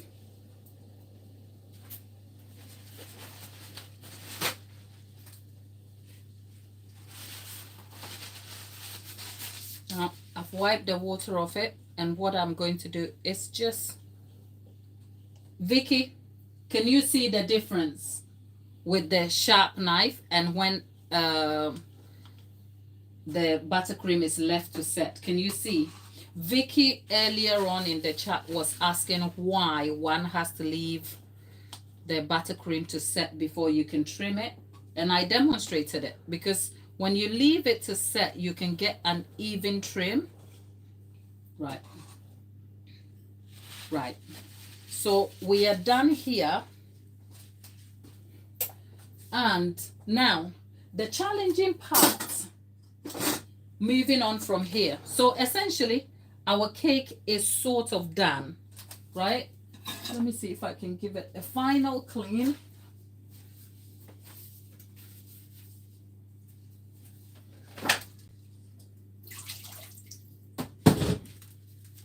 Okay. Let's see. Right. Right. So our cake is sort of done, essentially, because this is the cake I am aiming for. So for a beginner, if you wanted to make this cake for, say, a family friend, a loved one, and this is your first practice cake, this is not bad. Now, if you had a cake like this, perhaps what you want to consider is how you can decorate it. Because sometimes, you know what, the trick is this. Decorating is also part of, besides understanding the techniques to derive a well put together cake, or a cake that is put together, it's also your ability to use your own initiative. So if, say, you ended up with a cake like this, don't be phased. You have to play to your strength whilst also thinking about how you can make the best out of a difficult situation. Because believe me, I can derive a polished cake, but it's not always the same when the sun is hot and I have so many cakes to go through and I am tired and there's a 5-tier cake staring me in the face. Perfection is not always that easy. So sometimes you need to step back from the imperfection you're faced with and ask yourself, how can I troubleshoot this by playing to my strengths? So if you are a beginner and you end up with a cake like this, don't be disheartened. It's a perfectly covered cake. It is put together. What can go wrong? But if you have no skill at all, this is where you have to ask yourself, what can I bring to this cake that will enhance it without me having to do anything I can't do? Because if you're a beginner and you're lacking in the skill, this is all you can do. But if you feel a bit disheartened about giving a cake like this to a family friend, then what you want to ask yourself, how can I enhance this look? And that is where decoration comes in. I personally don't like a messy cake. As a cake maker, the thing that is aesthetically pleasing to me is a finely, cleanly polished cake. But that took me 10 years to arrive, okay? So my point is, if you have a cake like this, you take your time and ask yourself, how can I improve this? And then go and imagine it and make it happen. I hope that helps. But right now, the challenging part is where we transfer the cake. But if you're in the chat and you're paying me a compliment, I see you. Thank you. I appreciate what you're saying over there. So first of all, we have already gone ahead. So what I'm going to do is first, you move the cake away from the turntable. That is the first thing. And I am just going to replace that with the fondant board. Now, here is something to note. The fondant board, once it comes in, it's a finite item because it's white. Be careful, because if you make a mess, it is likely to stain. So I am just spreading the buttercream here, just enough that it holds the cake. That's all I'm doing. And at every point, I have to make sure my hands are clean and tidy, right? Now, that is a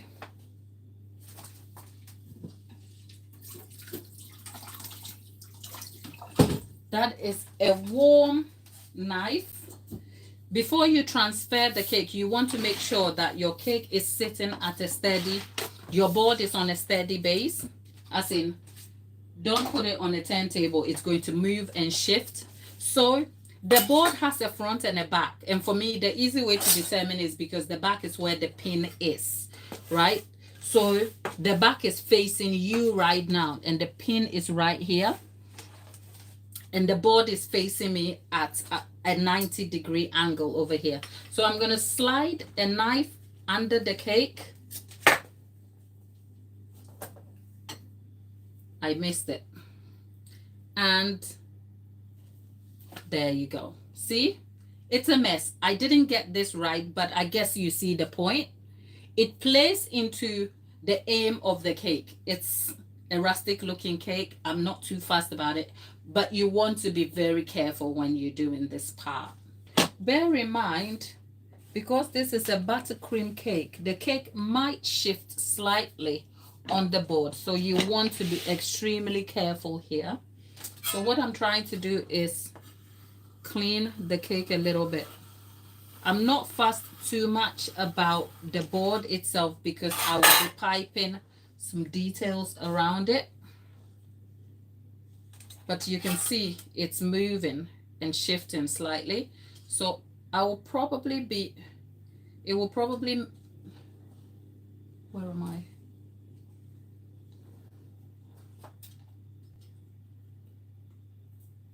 It will probably be a good idea to leave this cake to chill completely before we introduce the drip on it. Because if we did the drip right now, it will soil the entire cake. And we need the cake to be chill enough to be able to seize the drip when it is going down the cake. So let's go put this cake back in the fridge somewhere so it chills completely, and then we can do the drip. But in the meantime, when I come back, we'll sort our piping bags with buttercream and get ourselves all set up for the final decoration of this cake. In the meantime, I think our cupcakes are baking. Let's see. Just need to get the cupcakes out. Right, there you go. Yep, chocolate cupcakes all done there. Yay! 48 cupcakes. Now, Vicky, you cannot tell me you will not be able to derive these cupcakes, because the good thing about this live is you get to see me. It's important that when I start the process, where possible, in fact, the goal is to take you through the entire process so that you don't feel like you've missed anything. Of course, when I go back to trim the videos down, I trim the empty spaces where I'm either gone out of the chat, but I make sure that I leave that video seamless, as in a seamless watch without much editing. In fact, in the YouTube studio, when you record a live, there's not much you can do about editing. It's the raw footage over there, except for the empty spaces if you want to go and trim it, so it guarantees a better playback experience, if you like. So my lives are very intentional, because if you have seen any of my long form videos, which I haven't filmed any in recent times, the goal with the long form videos was to make them informative for you. But that required a certain amount of work, because then it could risk the video being too long. And I was always conflicted. As a result, because I was very intentional about the type of content I wanted to put out, I ended up fussing about it, and I couldn't be consistent. I ended up worrying about quality instead of just delivering it. So that affected the quantity I could produce at a time. Whereas I find that the live tends to solve that problem very quickly. Interestingly, I also knew, whilst I wanted to bring you baking centered videos, the long form content were more suited for decorating tutorials, because I figured that the decorating tutorials, every professional has a different style of doing things, and I thought that my style could add to what is already on the platform, right?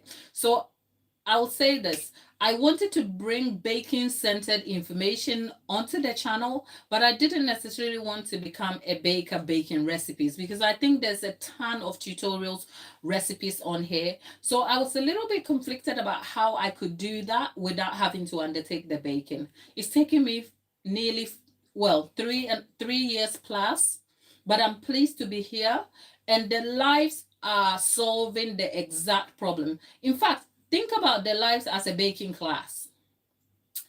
No one can, at this point in time, if you're a baker or you're a beginner, you can't exactly say, oh, you couldn't find a recipe. Because if you're worried about what long form content is missing out, I'm filling the gap in for you on a live tutorial. You essentially see me bake, and I bake these recipes over and over and over again. So there is a ton of consistency for you to say, this information is accurate, it works, and I can confidently take it. Because this is not the first chocolate cake recipe. I've baked the same recipe over and over on this channel, on live sessions. I've baked about, when I make the 240 cupcakes, I bake this chocolate cupcake. So the recipe is the same, and you've literally watched me derive the recipe and bake the cake with great results. So I say all that to say, if you're a beginner, the goal here is that I am serving you. So take the opportunity to utilize their recipes and make them your own. I'm not mad about it, and for at least for now, they're not for sale. Okay, but that's just some information there about baking, because even in my life, like in my everyday life, I have people. Okay, even in my, no, they are cupcakes. Some kid from Britain. Okay, yeah, some kid from Britain. Hi there. Are you in England, Wales, Scotland? Where? Right. Viv, how are you? How are you today? There are some series regulars on in the channel, so yeah. What was I saying again? I've lost my train of thought. Okay.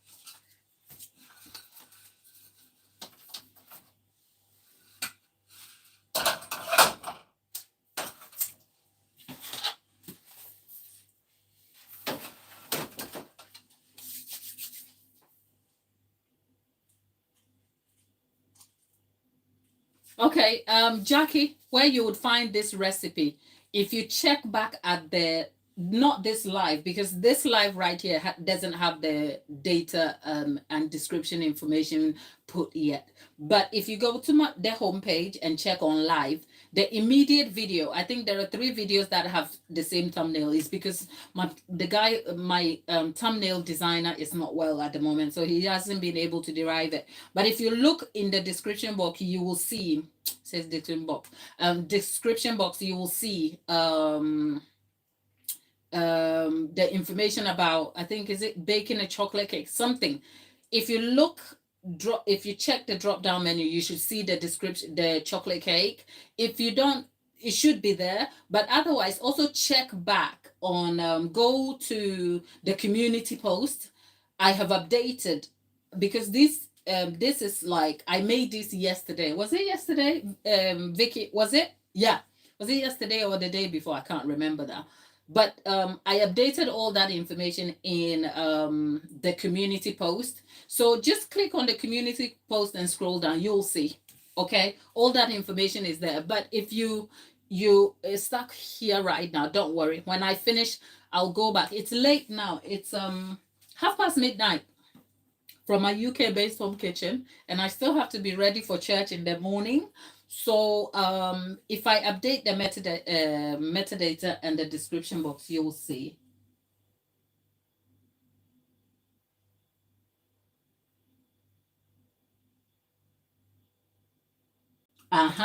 Viv, the intention for deriving the recipes consistently, it's not okay, it's not by design, but I like it that way too. Of course, over time, I'm going to transition to different recipes for exactly different videos.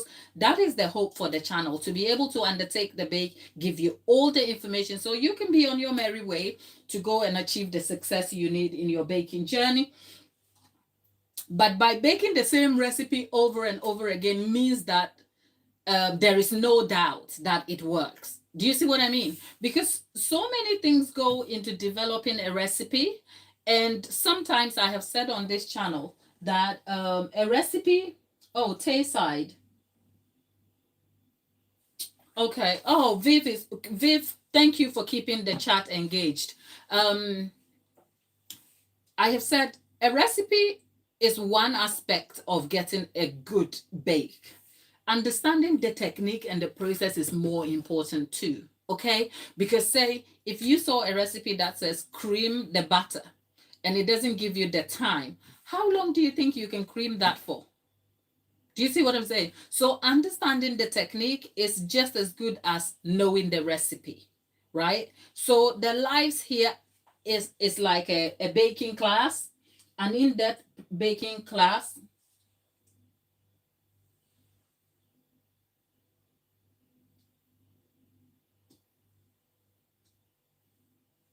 The lives here are an in-depth baking class where you get to join in and see exactly.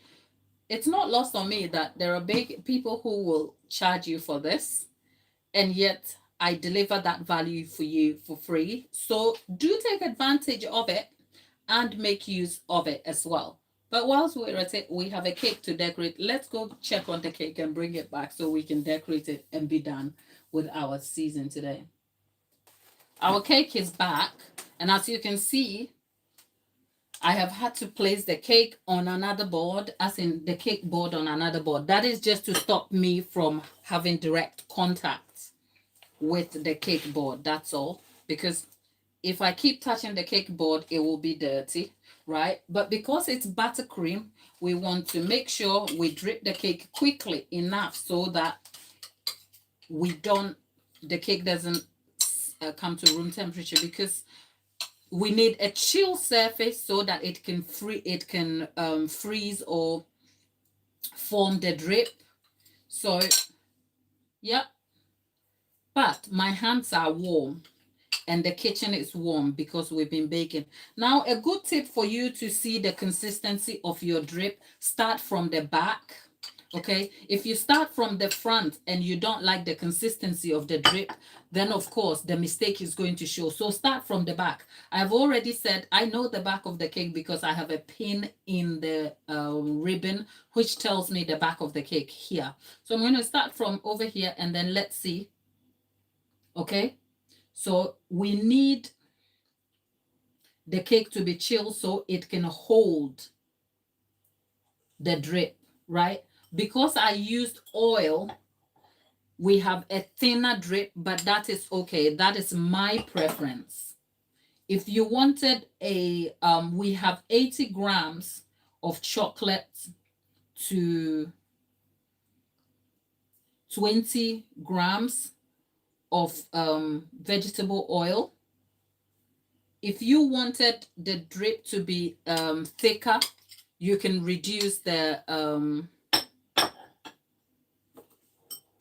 oil to maybe 10 or 15. I mean, at the end of the day, there is no specific ingredients or measurement for the drip. The drip is tested by consistency, right?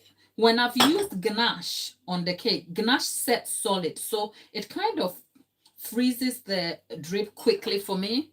But the buttercream can be a bit sloppy sometimes. So, and like I said, the imperfections on this cake doesn't bother me because that is essentially what my son likes. So can you see? We are nearly here. So what I've done is I'm just pouring the rest of the drip on the cake. And then as soon as this is done, you want to go back and chill it. Don't do anything. Don't keep it around because my kitchen is warm today. Well, the weather has been slightly warm, but more than anything, we have been baking as well as making the decoration. So can you see? We've derived ourselves a lovely drip cake, but we are not done yet, right? So remember when I said if you stain the board, you're done. So I'm going to put this back in the fridge again so that the drip can chill completely. And then I can fill a piping bag and then we can start layering the decorations on it. Okay. Now that our cake is chilling, let's try and tidy up and get ourselves organized for the final finishing touches of the cake. And whilst we're at it, if I could be smart enough to put these cakes in the fridge, we could frost these cupcakes on here so that we will be done with these. No, let me just go and put them in the bigger fridge. Our cake is now setting with our cupcakes. We are getting ourselves organized, ready for the decoration of this cake. We have buttercream that is going to frost our cupcakes.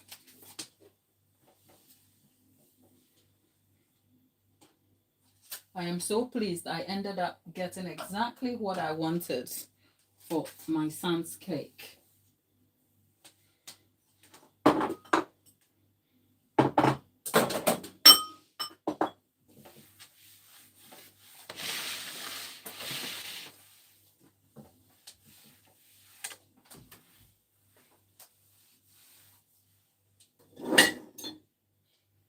So if you're a beginner in the chat, do you want to, let's chat.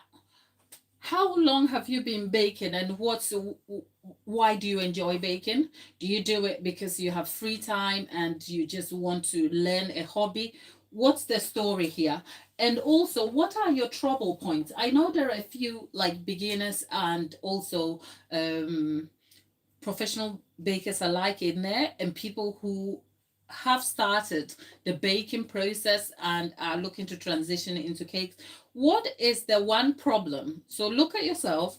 What is the one key problem you have with cakes that you wish you could solve, right? Leave that in the description box. From leave that in the chat. From Vicky to Anna to Jackie, all of you in the chat. If you had one problem which you may be having, of course, Jackie did say that getting flat tops on her cake is difficult. So if you check the live video, the red cake I was saying, you should find some tips. And that is because that video is a live video. So you should be able to see me go through the entire process. But my long form videos, which are on the video page, should also empower you with more information, because I undertook a ton of decorating tutorials focusing on the basics of cake decoration before I kind of transitioned to some of the live I do over here. So hopefully all of that will be helpful resource to help you in your journey. Okay.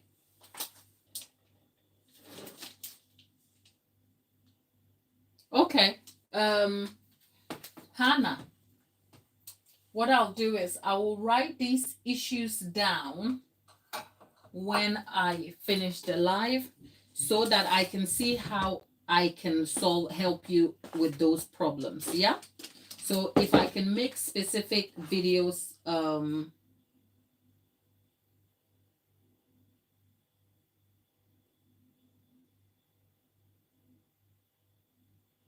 okay. Thank you all. Right. So for Vicky, your shaky hands. Surprisingly, Vicky, I have shaky hands too. Not for decorating though, but for fine details. So I don't undertake a lot of finely detailed piping. And by the way, I can't like write, as in pipe a writing, you know, the happy birthday piping. I can't do that. I have very shaky hands. And in recent times, I have found that I have pains in my hands sometimes. So I don't like cakes that require very fine, detailed piping. So here's a question, Jackie, Vicky. Is it because your hands shake from something, or you get nervous? Is it nerves, or it could be something? Because some people have shaky hands and it can be an underlying condition, or just the fact that sometimes your hands aren't steady when you're trying to do fine detail. So what is it? Is it nerves, or it could be something else? You don't have to discuss it, but I'm just trying to find out and just gauge what could be the problem. Jackie? Oh, nerves. Right. Vicky, how long have you been baking? And Jackie, 10 plus years. Wow. Congratulations. I started baking for therapy. And in fact, I enjoy baking as therapy. Even standing here and talking about decorating, cake is such a safe space for me. So here's something to you, something I can share. As a business, I haven't grown as rapidly and with huge financial success as I could do. And the simple reason is that I am mindful of intentionally protecting the therapeutic aspect of the business. So as a business, I am not keen on taking on every and any order. And if the cake is not an exciting thing for me, I won't take it, which means that I have intentionally had to take less orders just so that I don't feel the pressure of running a business. Because when it becomes, let me take the order because I need the business, then I feel like I'm going to lose the feeling of peace and enjoyment I have with it. And I've been at this for nearly 10. I'm in my 9th year. And yeah, I've come face to face with that moment where I have enough orders for the week, but I am absolutely shattered. I hate looking at cakes. I'm like, what is this? And I've actually come at some point in my cake decorating business, I've quit a few times silently, right? I've made cakes on the back end for family, friends, taking the odd order, but actually taking it as a business, I've quit it. And then I got miserable and came back to it. So even though it's a business for me, I am very intentional about keeping the peace and therapeutic nature of the baking and decorating process. So I can understand that. So at least I can share that, because I think sometimes when we talk about running a business, especially in this day and age of social media, when you um, we all get caught in the comparison. How do I put it? Like, we all get trapped into in the phase of comparing ourselves to other people. But I literally had to come to the point where I have accepted that if it means, okay, so let me back up a bit. Part of diversifying my skill to teaching is so that I can protect the peace and therapeutic aspect of the decorating process. Because if I was just a business who just made cakes, then I would have to formulate my business plan focused on customer cakes. And that has a tendency to take away your peace, because not only are you dealing with customers, you have also faced with cakes and the challenges that come with the orders. So it has been an intentional thing for me. So in terms of income, as a business, I haven't, like, in fact, I don't make a lot. In fact, I'll say this, I don't make a living wage from selling cakes. Does that make sense? I don't. And that is because that is by intention, because I know I could also adapt my business plan to cater to a certain audience that will make me the living income. But I have tried and failed, because every time I have edged towards that point, I become miserable. I hate cakes. But where all that pressure is gone, and I feel like, look, I can do this. I'm happy with myself and I'm in my bubble. I make free cakes for family and friends. I derive a certain level of joy. So I recognize very quickly that this is a safe space I want to protect. So I choose my customers. I am very, very particular about the customers I choose, and I don't take any and every cake. And I'm just happy with that.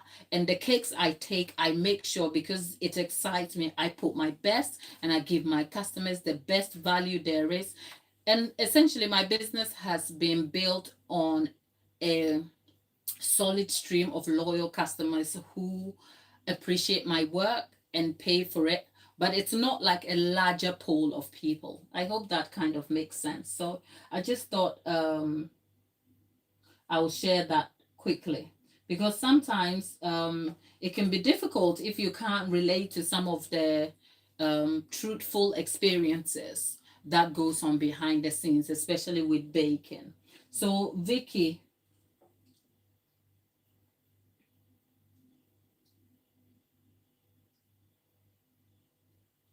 okay, Hannah had struggles with getting the surface right and manipulating the buttercream. So perhaps a few of these basic decorating videos should be helpful for you. And Vivian, yeah, Vivian, more confidence in.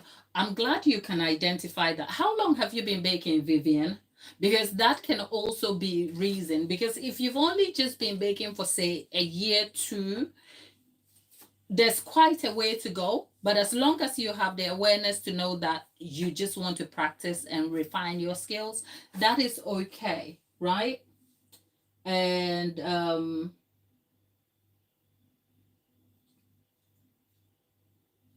Vicky,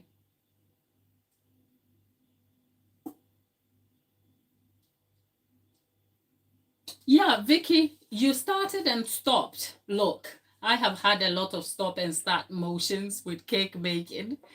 So as long as you can always get the joy back when you start. So let's all say hello and welcome Delaney to the chat. Delaney is our moderator. Delaney has had an awesome week. Delaney, Monday is coming shortly, and I hope you are happy with that. Delaney will keep you all engaged in the chat. Welcome back. We did hit 5K, Delaney, and all of you in the chat. We've hit 5K. Yay! Can we all say yay and leave a heart emoji in the chat? Because 5K, that's a lot. Can you imagine 5,000 of us hanging out together? That is wild to me. So thank you for being here. Thank you for the support. Now let's go get the cake and decorate it and be done. Okay? Okay. Can you see? The drip is set and our cake is done. Right? So perhaps I haven't decided how I want this doing. So let's look at the back, because if you are not sure of what to do, always start from the back, right? So the back is here. We have a, okay.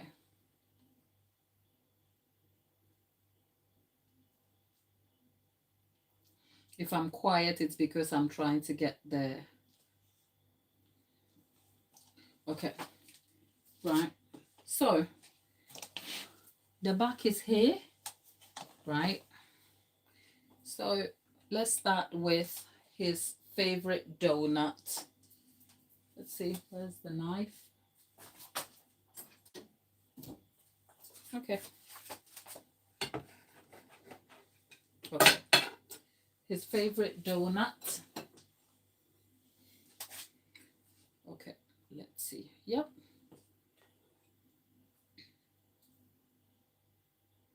Okay.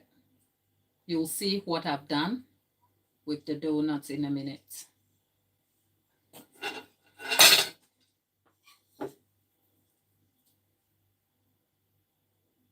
Okay. So we have his favorite donut over here. And we could actually add, okay, I'm not adding more chocolate to it just yet. But we've put the donut as a base. So we are going to build the other decorations around his donut, right? So let's start.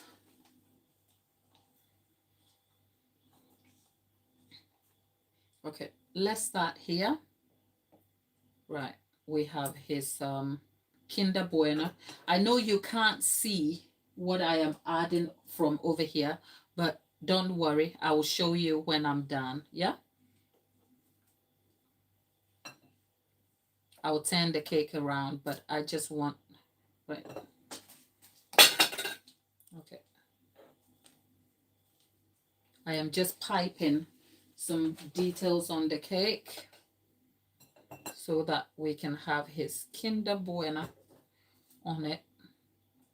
This is essentially going to be Rio eats all the chocolate so your heart is merry sort of cake. Yeah. So can you see? Right. So I'm just turning it around so you can see. So we are building. I really don't have a visual in mind. I just want this cake to be exact. When he sees it, all he can think of is chocolate, chocolate, chocolate on it. Right. So we have the chocolate pretzels and we have Maltesers. So let's fill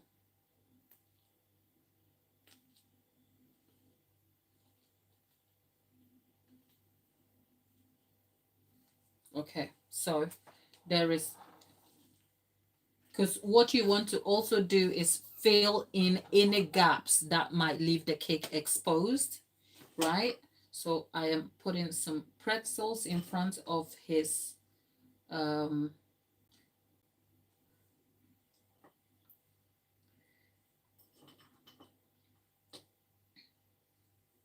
because all I want him to see when he wakes up to this cake is chocolate, chocolate, and more chocolate.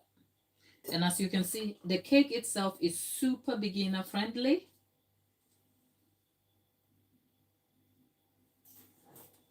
Right? And I am just thinking we can put the Kinder Bueno. I'm wondering if we can, if I could, I will split it into two, and then we can stick that here.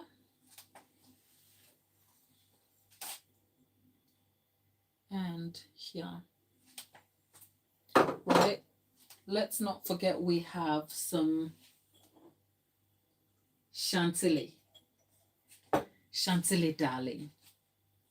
It's great to have you here. Katie Ann. Katie Ann is a regular on the channel. Katie, how are you today? Right? So we are adding more chocolate pieces. I mean, he's a kid. He's going to love it nonetheless. But what we're doing is just enhancing the chocolatiness for him, right? Who wouldn't love this? I would. I would.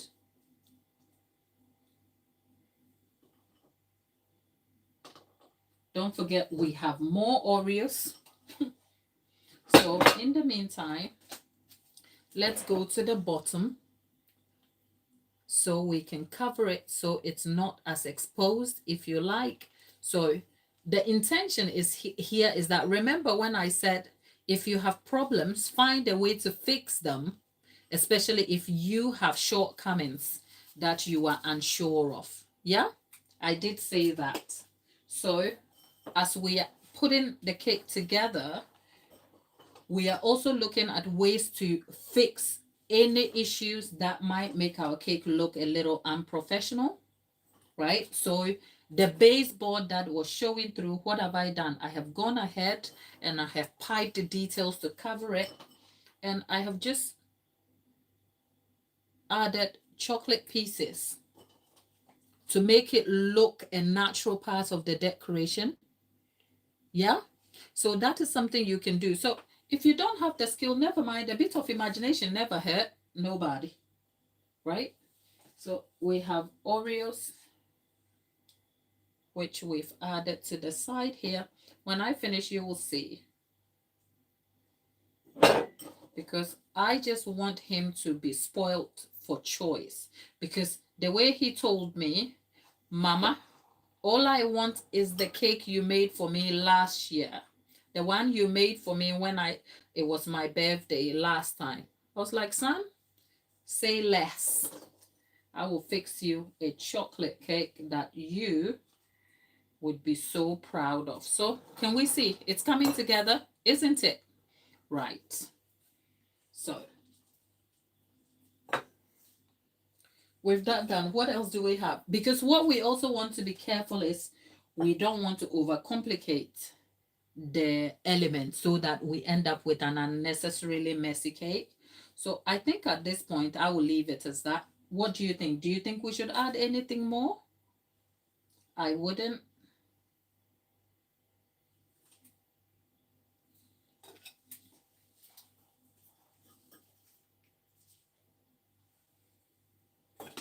What do you think? If you're in the chat, let's know what you think about our design here. Do you think we should add something? We should add more? What I am probably going to do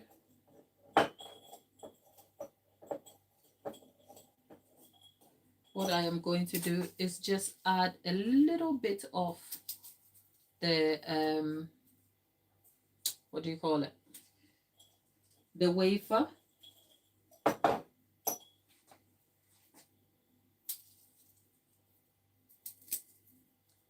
Yep. And that's it. We're not going to be doing anything more. I did think of putting a, say, cupcake on it. But okay, I think I can manage.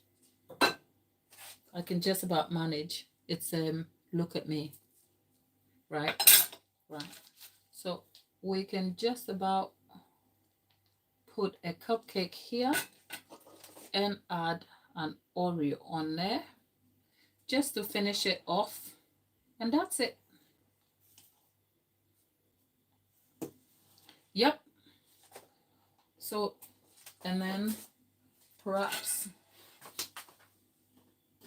because I am a little OTT, I am literally adding the chocolate to, yeah, so that nothing is wasted.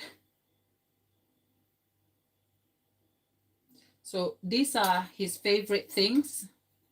I mean, he loves Nutella too, but I couldn't add Nutella to it because he's going to be sharing it with other people. Okay. Right. There we are. We've finished. Jackie says we should, yeah, Jackie thinks I should stop here. And yes, Jackie, if I don't stop, I'll end up ruining it.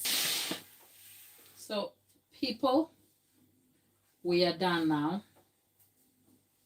We have a chocolate cake. Now, I wish the cake was taller. Okay. Now. Okay.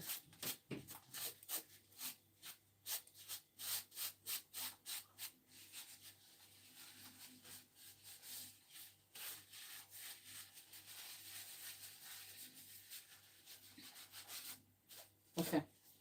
There we have it. So, here is the chocolate cake all done for the little guy. What do you think? Right, so yeah, we have all chocolate cake all done. I think we have room to perhaps frost the cupcakes. So let's go and leave the cake to chill, and let's see how much we can frost the cupcakes, and then that will be it for the stream. So I've just gotten myself a piping bag. Vicky, I think you should go and bake the cake for the boy, okay? Because I'll wait for the pictures to come. You should give the boy some cake. Katie, thank you. Prince, thank you. It's music. You're not Prince Harry, are you? Prince Harry is in a lot of trouble, isn't he, people? Oh, God. The Americans in the chat. Oh, God. Why am I even talking about that? Let's leave that conversation all the way there. Because I wanted to ask the Americans in the chat, what do you think about all this debacle? But I don't want that drama on this channel, okay? Let's just leave that alone.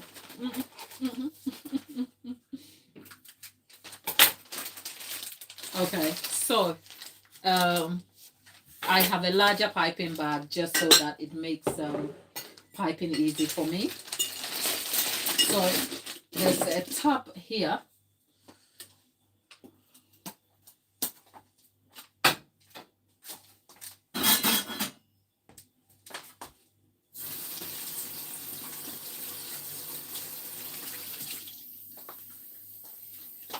All right, so with our cake all done now, which is now in the fridge chilling for the boy to have in the morning when he wakes up, let's move on to making the cupcakes. Let's finish off the cupcakes. I kind of feel like amongst his the friend group who are going to be having the cake, if anyone doesn't like chocolate, they will be on their own tomorrow, because there's no variety of choice. It's because I just did what my son wanted and I didn't consider anybody else. So if we end up, okay, so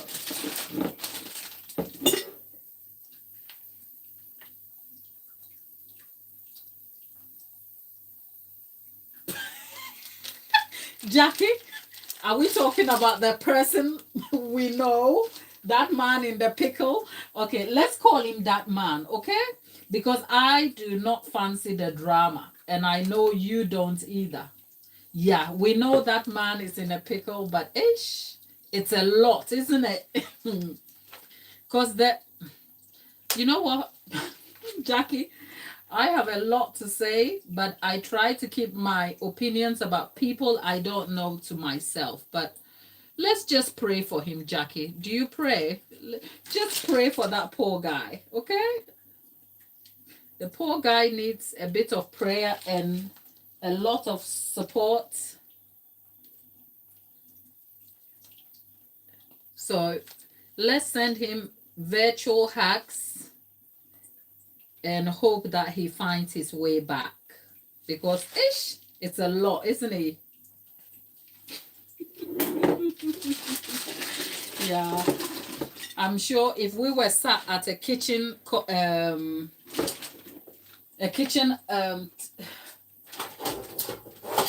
if we were sat around a kitchen island, trust me, I will have a lot to say because the immigrant in me has, well, not the immigrant, the African in me has a lot to say. But I'm like, I don't know these people, okay? I don't know them. I don't know their lives. I don't know the experiences they are having. We don't even know what is influencing the choices he's making over there. So I kind of a bit side-eye people who make it a business of talking about them as if they know them. Does that make sense?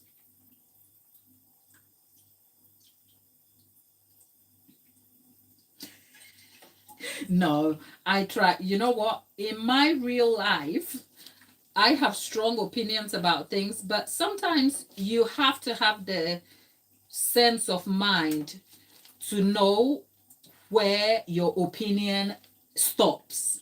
And I don't think it's a safe thing to start spouting opinions in a public domain about people you have completely no idea about. Does that make sense?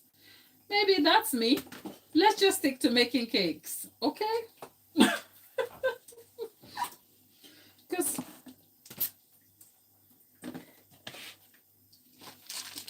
I mean, when people say, oh, okay, let me just, I'm kind of censoring myself because I'm like, ugh, I really don't want the drama. Okay, so our cupcakes are coming together, isn't it?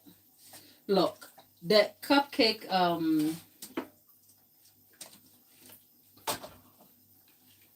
the amount of buttercream on the cupcake are such that it doesn't overwhelm the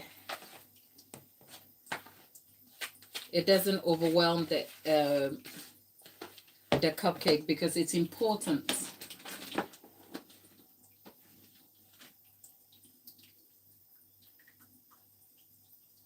I know, Vicky. I know it can get, isn't it getting contentious for you Americans out there, my girls? I am sending you all hugs, okay? Because, oh, politics can be a bit contentious. But you know what? I think our world is just like intolerant of diverse views at the moment. And that is where, just because you don't believe in the same things I believe in doesn't mean I can't get on with you. Am I a unicorn for imagining that? We can still get on and you can like what you like and you don't have to force me to like what you like and I don't have to impose on you what my views are and we can still be great friends and we get on and life happens, isn't it? But boy, our world is just like changed a lot. But I'm glad to have you guys here. So glad. Now, I think if there's anything I aspire to, now that's a tall order for somebody who has opinions, okay? But if there is one aspiration I would hope for in my life, I want to be Queen Elizabeth. Nobody knew what she thought of anything. And boy, how well respected was she for that? I mean, heck, she could probably hate the entire planet, but we didn't know. And we just thought she was this respectable. I mean, she looked like everybody's nana, didn't she? But she wielded some power in the mystique and silence and the wonder that was about her. It was just, oh God, that's a whole generation gone. That's my rant over.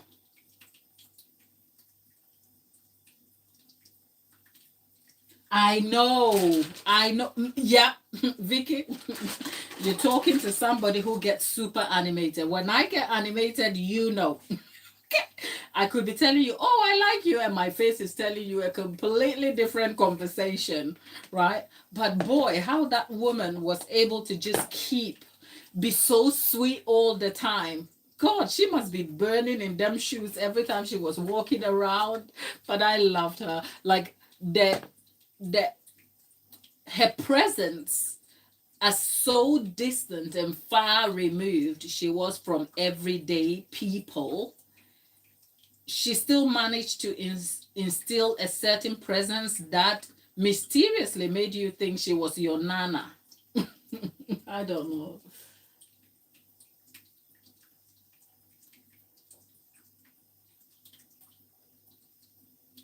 I know, I know.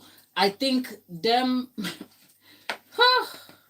I think these days the subject of her and her family over there has brought so much. Like at the moment, the subject of them people has become so contentious that you can't even have like a healthy discourse discussing them as a people. So it's kind of even difficult to even engage in this conversation as it is veering away from cakes.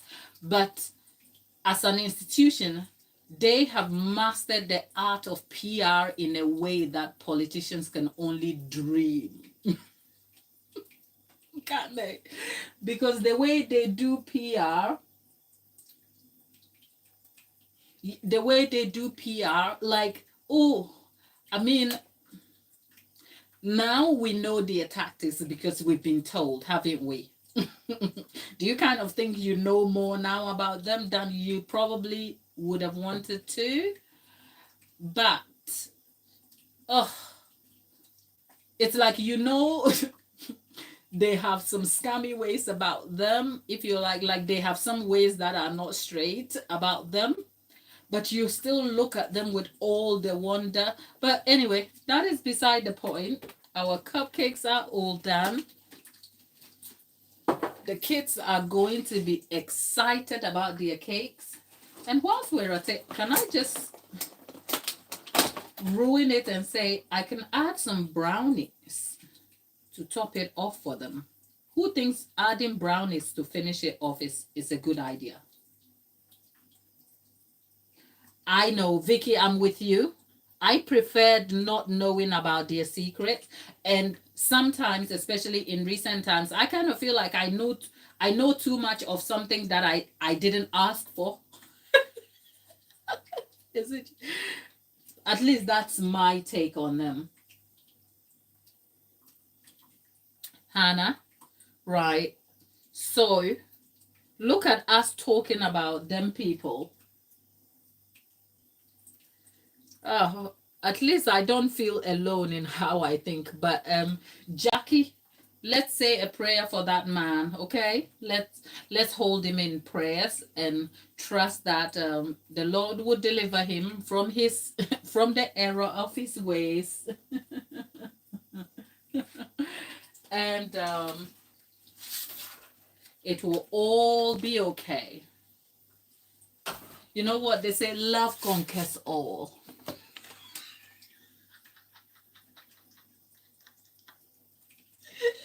Oh, Vicky, did my face give me up? Love conquers all. That's it.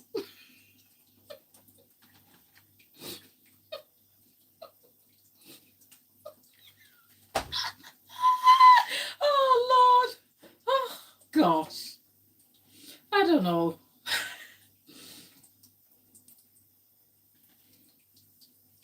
I mean, okay, I am just going to censoring myself is not working tonight. I don't know. It's because Jackie, Jackie, Don't make me say things I don't want to say. Okay, so here's the thing, and I'm talking about my value system. If you agree, let's see what you've got to say in the chat, okay? As an African girl, family is, you know, my African culture, because of its insistence on family bonds, it has perpetuated some very toxic family habits and generational trauma in ways that, if the generation that insisted on such strong family bonds knew, then perhaps they would do better. But this is not this is not deriding people for wrong choices they made when they didn't know any better, right? So as an African girl, now this is me trying to censor myself. I cannot imagine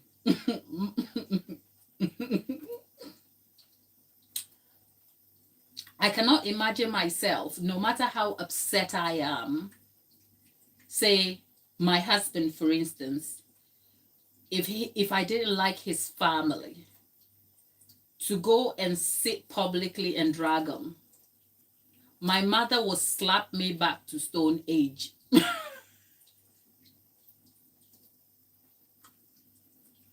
Okay? At my age, I cannot tell my mom what I really think of her, especially if it's not if it's not polite and mannered. Okay? And that is how I was brought up, right? So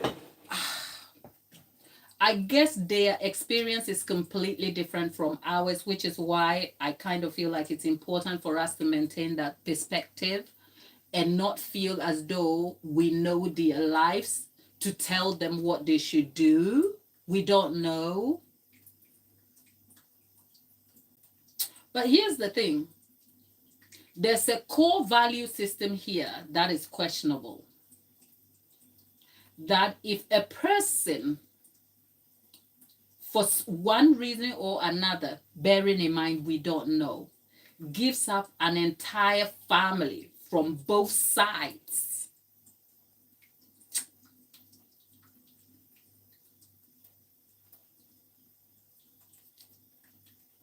yeah, there, I guess we can't be wrong for asking why. And I think if they felt so strongly about whatever happened and felt like, then let them clarify it so we all have some. Because if you're trying to tell me something, let it make sense. If it doesn't make sense, then I have questions.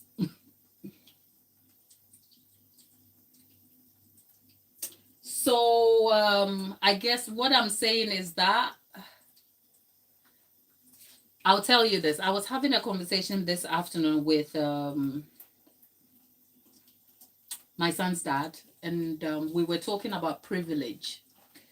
And the subject of privilege was like, these days when you hear the word privilege, you think about it's synonymous with some form of success, financial success more than anything, and wealth and all of that. But I think privilege can be defined in your own terms.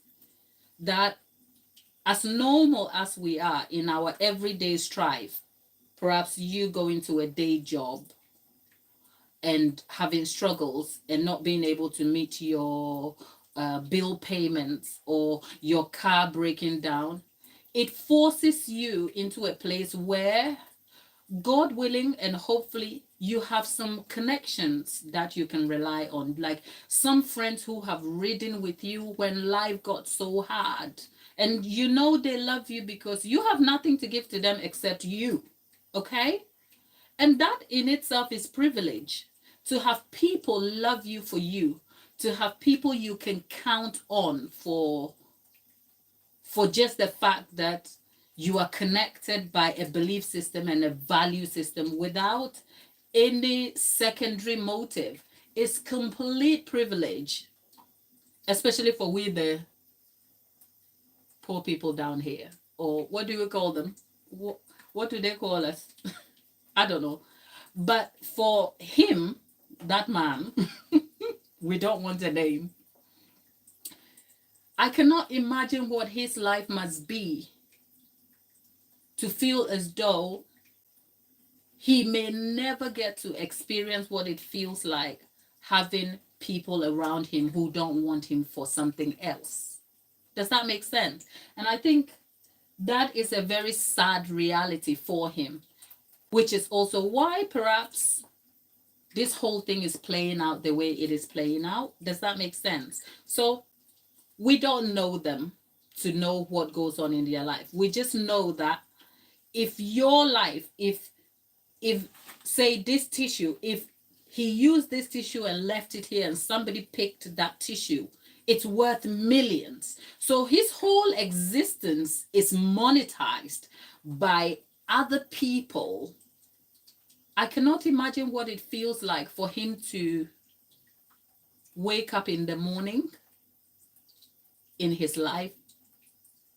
So I say that to say, let's say a prayer for the poor guy, because we don't know what suffering he is going through.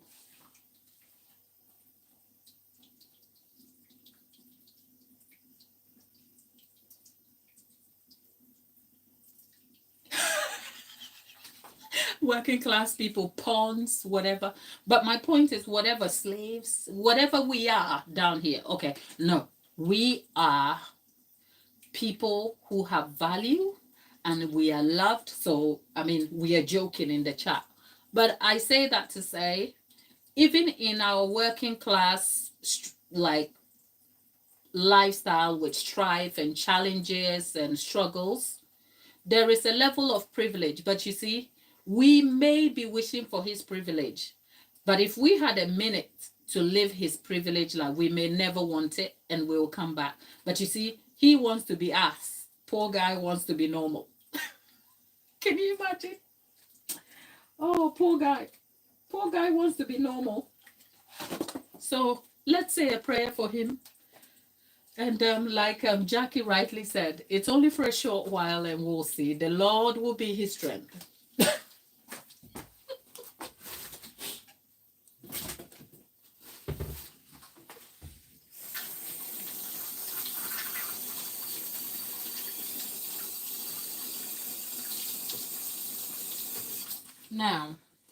Now that we have brownies on top of the cake, Jackie, did I make you laugh? I'm glad we can laugh about that poor guy, okay? That poor guy makes me, like, I look at him, I'm like, wow, what a life. I saw bits of that interview he did, and you can see in his, my point is, happy people don't do what he's doing. Okay? Happy people. Who agrees?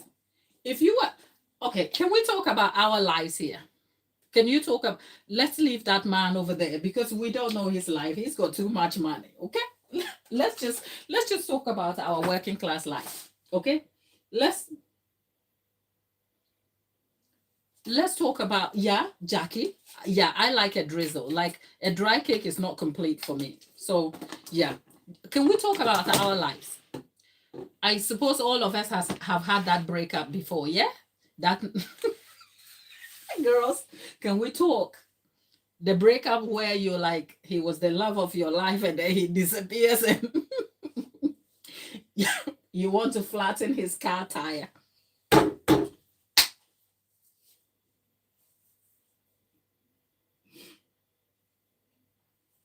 Can we talk about that? Well, I never wanted to flatten a car tire. I just wanted to pick up a trouser.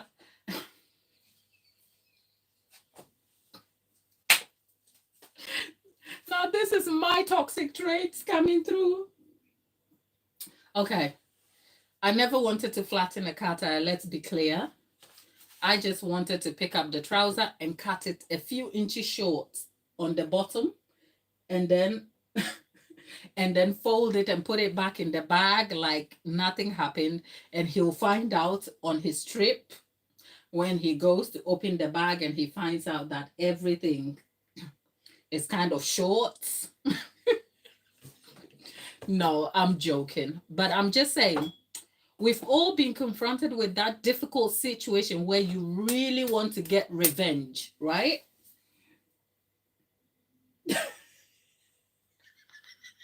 Vicky, believe me, I used to be an Egyptian. The joke here is that an Egyptian is an unrepented soul, okay? Oh, look at me telling you my business. Now that's me trying to be the queen gone out of the window because now I'm revealing myself, right? I used to be an unrepentant soul. So trust me, I know a few things. But I say that to say we've all had that situation where rightly so and deservedly so we want to get revenge. And yes, when you're in the thick of your feelings, yeah, revenge seems so sweet. But do you look back like many years later and think, damn, what was that all about? And then you think, you never got over what this person did to you, but you end up living your life. You never won the lottery, by the way, because then if you win the lottery, then that will be a whole different crisis for you over there.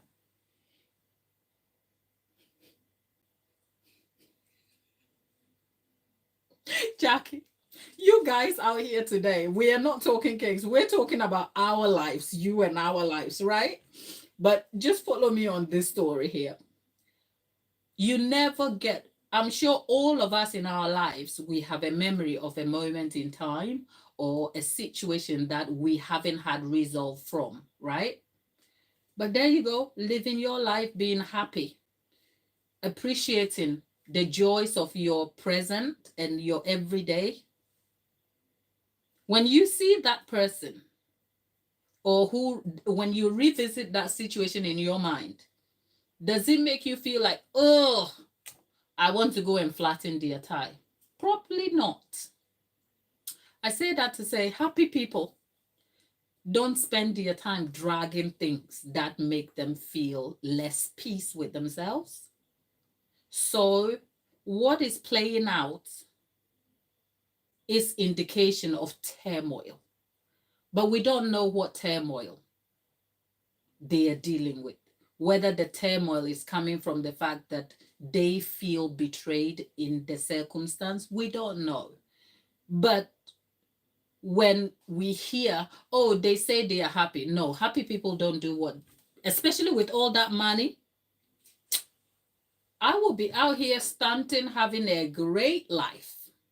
Happy people don't do what is happening over there. And that's all I'm saying.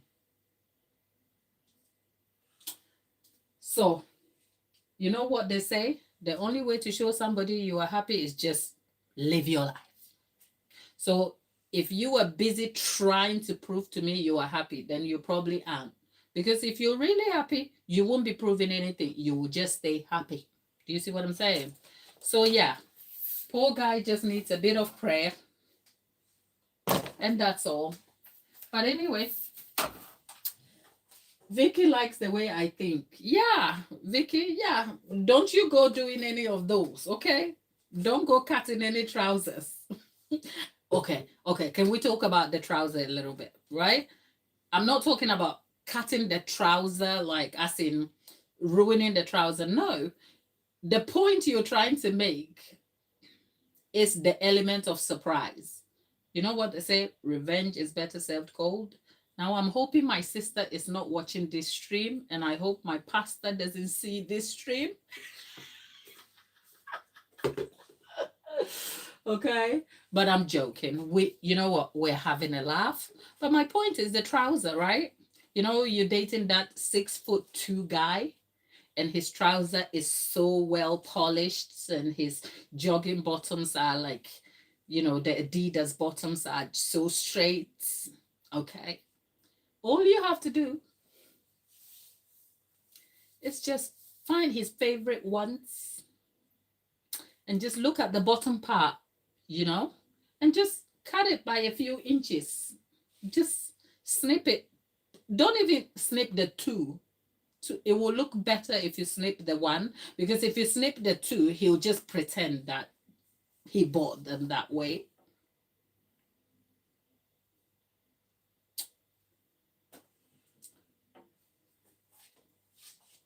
I'm gonna just leave this like that. Okay, my dear. I won't be coming out for a drink with you, because then you might be inadvertently influenced. Look at the chocolate finish. Where is Vicky? Okay, let's see. The chocolate finished. Okay, okay, let's see. Right. Oh, okay. It is working. You see? I managed to make it work. But I don't think it will go any further. It's fine. Yep. Anyway, let's just remember we came to learn how to make cakes, not how to be cheeky. Okay? But yeah, I think I have laughed enough today. It's really lovely, girls. It's been lovely. Jackie,